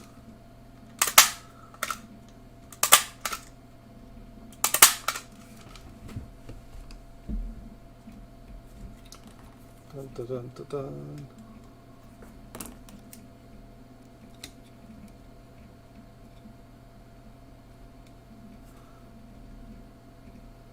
Your neighbors are like, what is this? Welcome to Time Traveler's Coin Exchange. Welcome to Time Traveler's Coin Exchange. They're like, is it on loop? What's going on over there? What is this Time Traveler's Coin Exchange? Alright, so let's take a look at the dots. It's like, what dots? I keep finding really bad examples. Okay, so... It's like we can look at it for a second and then look at the other one.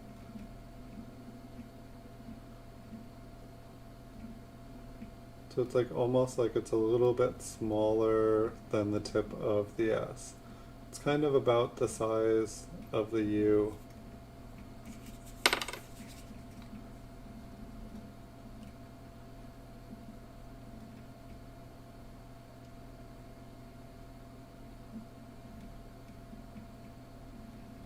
I feel like it's smaller. Like I feel like it's missing the top and the bottom, if that makes sense. Maybe these ones are just because the other one was thicker, I believe, or it was rounder. And obviously it should be oval if it is anything, but like this one is like taller to north to south, but it's not oval. I think that other one may not be one. I think that it's maybe just machine damaged in the aspect that it's missing the top and the bottom of it.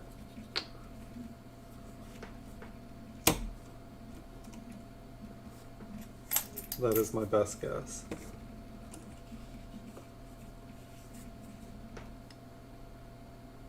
So it looks like we have a cleaned 1950 here with not much chance of seeing the eye here.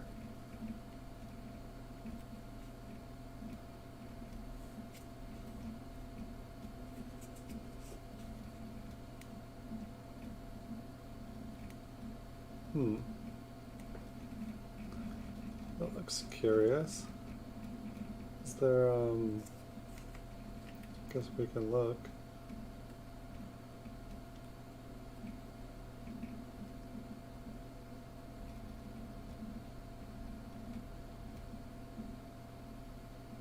It's just curious that you can still see the wheat ear imprint, where it looks like you can see lines. Is that not dug in? Is that just like, oh, maybe that, I'm sorry, maybe that's like ink. Or maybe it's acid. Because I thought that this was really deep, but then I was like, huh. But I'm almost thinking that that's not deep, that it's actually an illusion. Now let's look at these ones up here.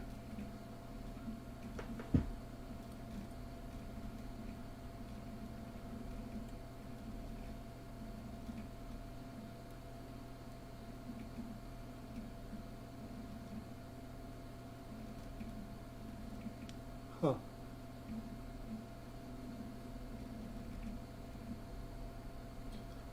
I have no idea here. I'm going to skip that one. We can, if you guys have thoughts on it, I can come back to it. Yeah, so the closed captions doesn't look like it's enabled here on the stream, Paul. So I do apologize about that, but now that it's been brought to my attention, I think it's one of those settings you can't change once the stream has started. But in future streams, I will do just that and enable it so that people can watch closed captions. I thought it was on. That's definitely, if I had an option, I would have turned that on.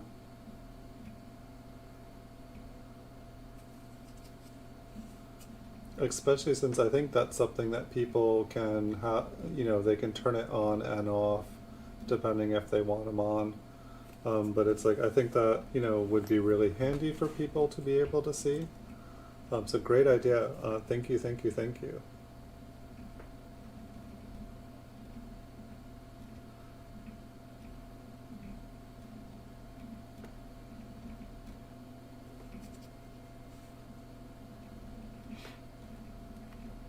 Yeah, I was thinking, this is kind of a joke, but for my scavenger hunts, I was like trying to figure out different hacks for the scavenger hunts, and one idea that I was having was you use like an Echo Dot with Alexa, and you change Alexa's wake words to whatever the phrase is that you're looking for on the scavenger hunt, and then you just let it run, and then when I would say the phrase, it would wake up Alexa, and that would, you know, cause it to send a command, and then you would hear the next thing you said. But perhaps also you could use it to search. You could use it to search with closed captions. Looks like there's like some lamination error kind of here and in that spot that I was just zoomed in down here. Yeah, I will do it. All the future streams here will have it. That's a really awesome idea because that also allows other people that really couldn't enjoy the show to partake. And you know, some people too, it's like some people are trying to learn English and they can read it but not understand it as much, or vice versa. They can understand it but don't know how to write it. And so I know a lot of people who will watch different videos, especially when they have closed caption on. Since that was a lamination. And so we just have a couple coins left here. I'll give you guys the heads up on that. But we'll keep going. We'll keep going until we run out here. But tomorrow I will have my normal, regularly scheduled stream. Depending on how the day goes, it may be the normal time at 9 o'clock. I might bump it forward to do it longer. We might be doing mint cellos. I might do a mint cello, then do a coin vault has opened after. We'll have to see. Maybe I can surprise you guys with some new stuff. But since someone was wanting me to post more rolls of mint cellos, it seems like a good time to do them. Because I have like 20, 30, 40 rolls. I'm not even sure how much. And I want to get those, you know, they've just been like waiting. They've been waiting to have videos being made out of them. They're just sitting there waiting, and they're going to start to collect dust. And that's not what they need.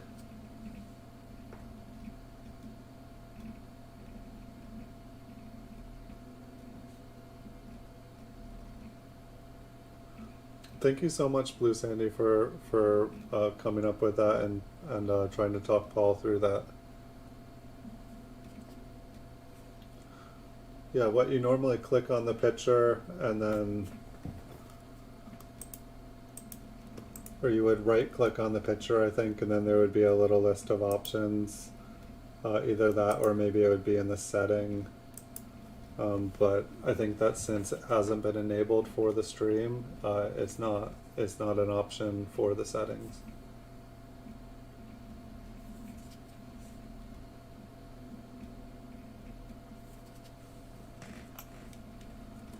So tomorrow night we will be back better than ever. It'll be awesome.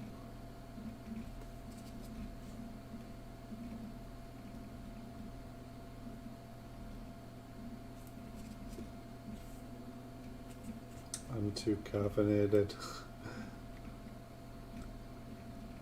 If I knew I didn't have a big day tomorrow, I would totally go and find some more coins. Wow, that is a skinny one. That's a skinny one.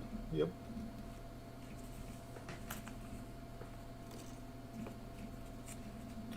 This looks like an older one. 1918, I presume. Kind of hard to see.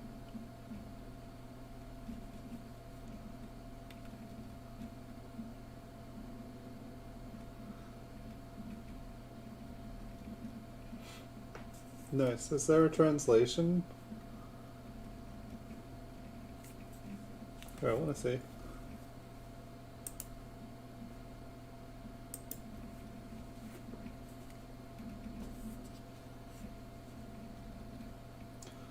Yeah, I set things up so that my videos could like be translated and stuff. I obviously don't have the time to do it, and I don't really have the skills to do it either, but I think it would be really cool to be able to do. Some interesting lines on here. I presume those to be scratches. And I definitely want to take a look at the date on the other side, of course, here. Yeah, I think those scratches are going to disappear if we try to go any closer. Let's find out if they do. They kind of look like they're raised up, or at least this one does.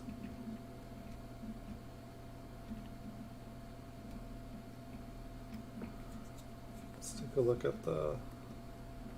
I feel like I'd heard something about like the missing 4 or something like that. I mean, you can see a 4 there. But it's interesting because I think there's an S there as well.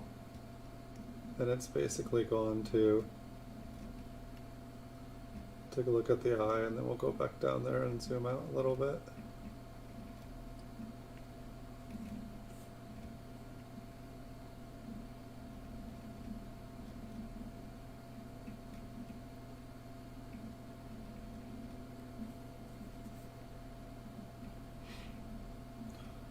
And so, is my memory correct? Is there like an error where there's like no 4 or like, I'm assuming that this is, I mean, maybe it's like a struck through grease, maybe somebody chiseled it off, maybe it's just the die wore out.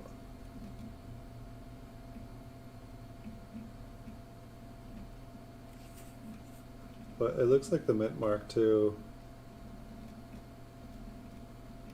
It's just interesting, like how sharp the 3 is, and the 9 is before and after it. I'll put it in a flip. It's interesting at the very least. Yeah, in God we rust. And the steel scents are definitely easier to do that in.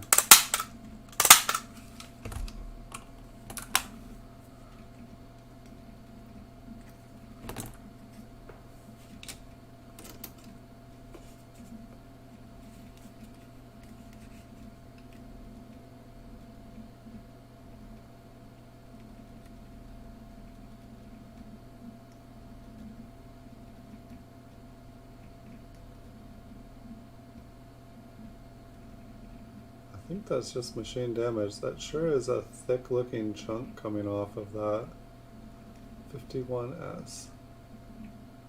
Could it be like sideways or something? Just want to see if there's anything else there.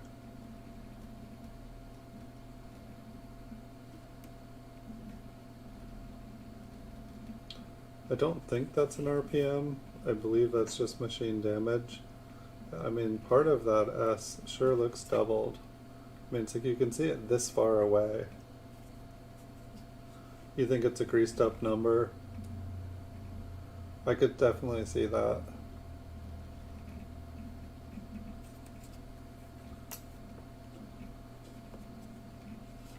I think I have quite a few like that. I think it's something that I notice quite often. You thought the S was interesting? Yeah, I don't... It's like you can obviously see it. I feel like I find some of those like that often, but it's just, I feel like it doesn't fit the molds of an RPM, or it doesn't like fit like the kind of the criteria of everything else that I see being an RPM.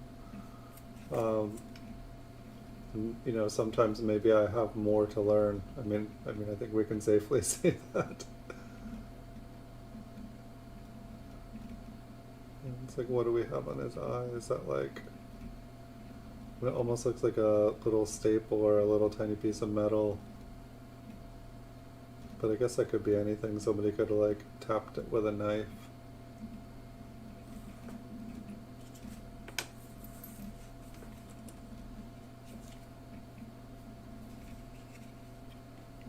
Okay. Do.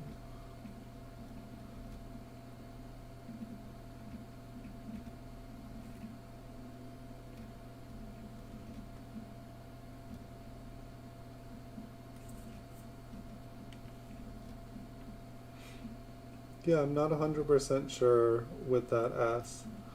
Oh, is this... I think I'm gonna like zooming in on the rims on this one. I feel like Chuck told me it's just a really worn... I feel like it's gonna look like the one that kind of looked like dragon scales up close. Like Chuck was like, oh, it's just a really worn die. We'll see if it looks all like fish scaly. Yeah, I like these ones. I get it. It kind of looked to me like it had crystallized. Is that like a die crack running through it too?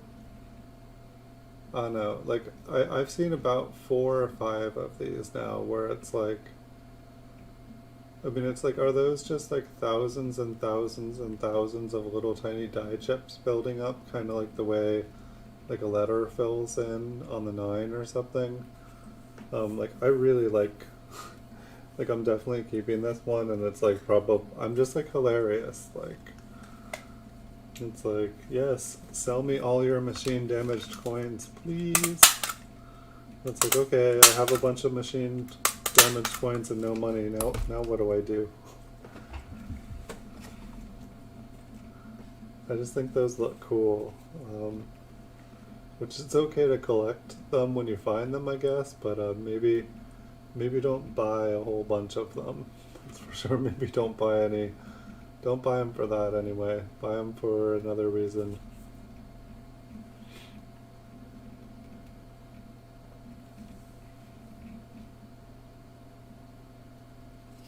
I know, for all I know, that one little place on it, it looked like a staple or something, that it's like a struck through or something.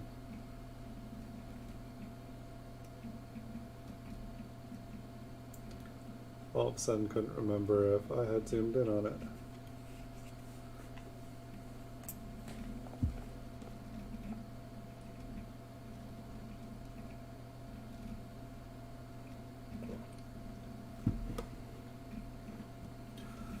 It got hard enough, and then when it dropped out, it struck through.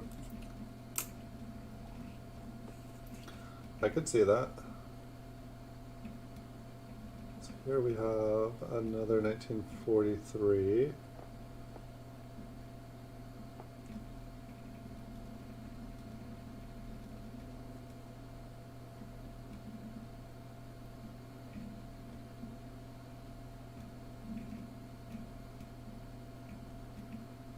Kind of feel like I see a little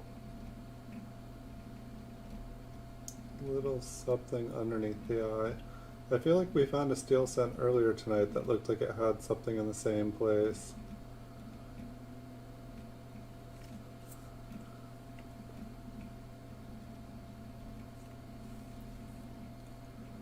And I'll have to look at some 1943s with doubled eyes.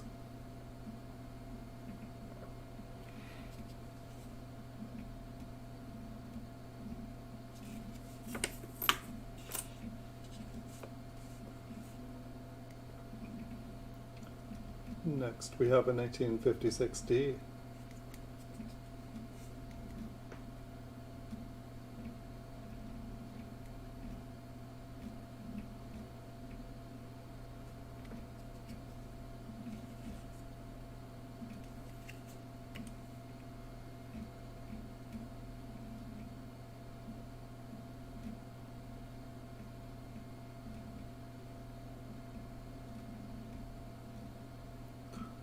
Oh wow.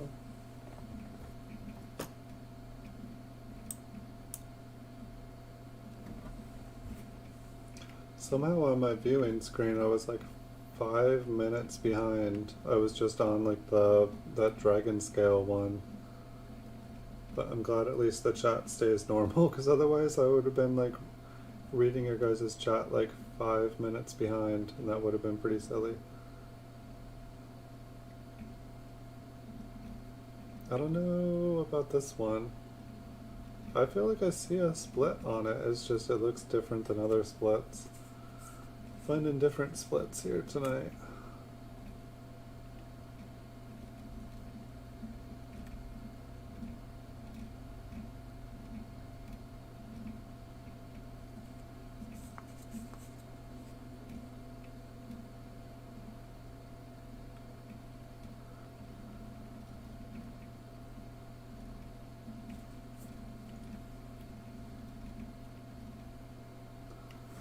Just think about a dropped number that is caused by a number or letter that has been filled with grease. Ran long enough to dry out somewhat. It is hard enough that when it dropped out and struck it, made an impression, at least in the planchet being struck. And if hard enough, it can make impression in the die where multiple coins can be struck with the same air. Sweet. see, so we just looked at this one. Gosh, the B on that one looks so much bigger than the I. So we've got about 4 or 5 more coins left, and I'm gonna have to call it a night. As much as I'd like to do some all-nighters with you guys. Maybe here in the future we can do all-night coin show. That would be fun. When I first started to find YouTube channels on here, like I totally was like watching other people's shows till like 3 in the morning every night, and then I would like be so useless from staying up so late that I couldn't get any work done, and then I would just like watch coin shows until 3 o'clock the next morning. It was kind of funny. It was kind of fun. I kind of liked it. But then eventually I had to get back to work and get some more videos done.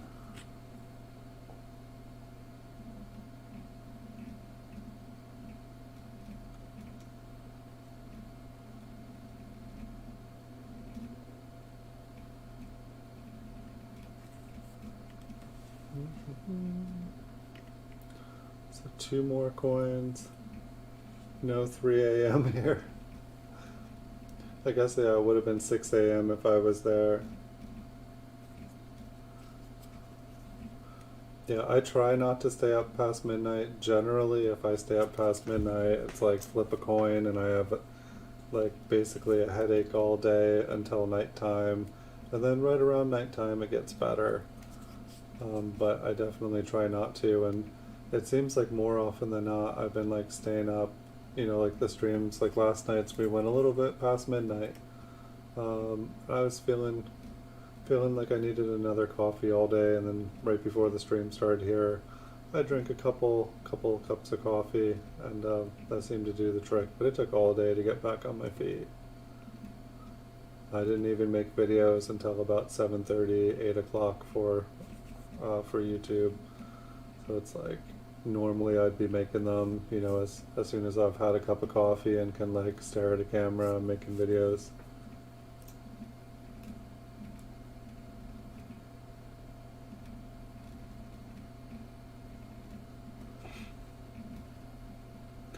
Oh yeah, I think I've seen examples of that one, Paul.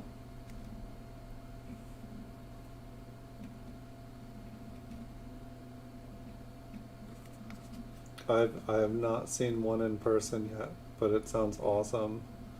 I believe I have seen photos of it though.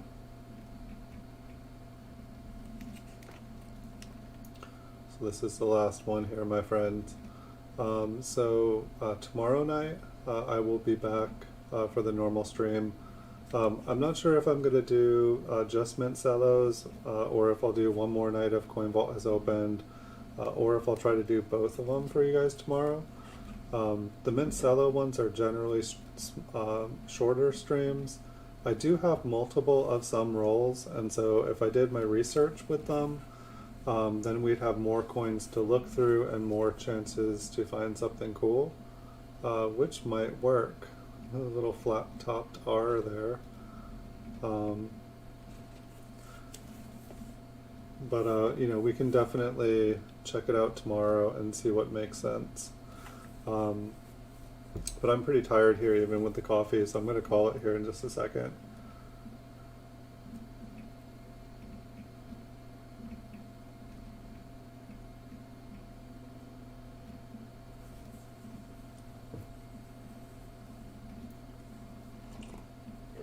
I'm sorry to hear that, Blue Sandy. Yeah, the numbers, now that college just came back into town, it seems like the numbers are going up here again. It seems like, I don't know, it was funny, like the number one kind of category of people are like 20 to 29, and then the second highest category is like 0 to 20 or 0 to 19. It's just, I guess just the younger people are thinking they're invincible, and then, you know, they bring it home to the older people and it's no good. But very sorry to hear. I don't go out pretty much at all either. I'm not taking any chances. I'm, you know, younger than some, but I'm not I'm not pushing my luck. Yeah. I mean, my rule of thumb was always to stay out of Holyoke, COVID or not. I didn't need COVID to keep me out. Yeah, it's not. I don't know. It's like I'm near the beach here, but I'm not even going to the beach because I go there and the parking lot is filled. We don't even have lifeguards up here at our beaches because there's no people swimming. And it's like now the beaches are full, like you would see in a Southern California, and there's like four lifeguards. And like I'm like, there's nowhere to park when normally it's like you and another car in the parking lot, and that's it. But basically, everybody that's being told to shelter in place is just up here having a party. It's like apparently shelter in place means like go on like a cross country vacation, and you know, oh, COVID-19 isn't getting like distributed evenly among small communities, so you should bring it there and make sure everyone gets it. Don't know. It's not a joke, but it's sad what's happening. It's like I feel like people were good for a couple months and then they just couldn't take it anymore. They like couldn't take, you know, it was like they couldn't face the mirror.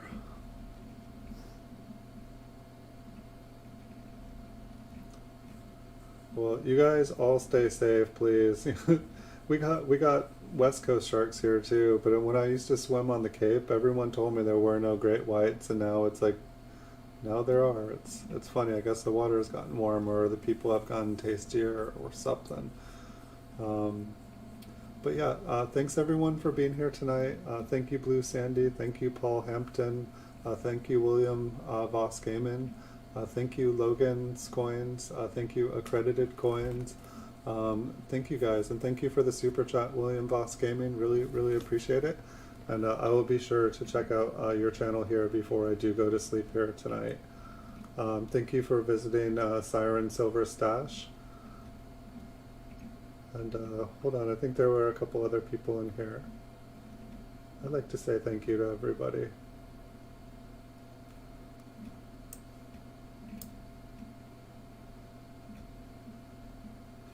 But I'm going to call it tonight. Thank you all for being here. Thank you, Blue Sandy. Thank you, Paul Hampton. Anybody else watching, lurking, thanks for being here tonight. Thank you, William Voss Gaming. Thanks to Accredited Coins. Thanks, Logan's Coins. You guys are all awesome. Look forward to seeing you guys in the future. And have a wonderful night. Stay safe. See you in the future.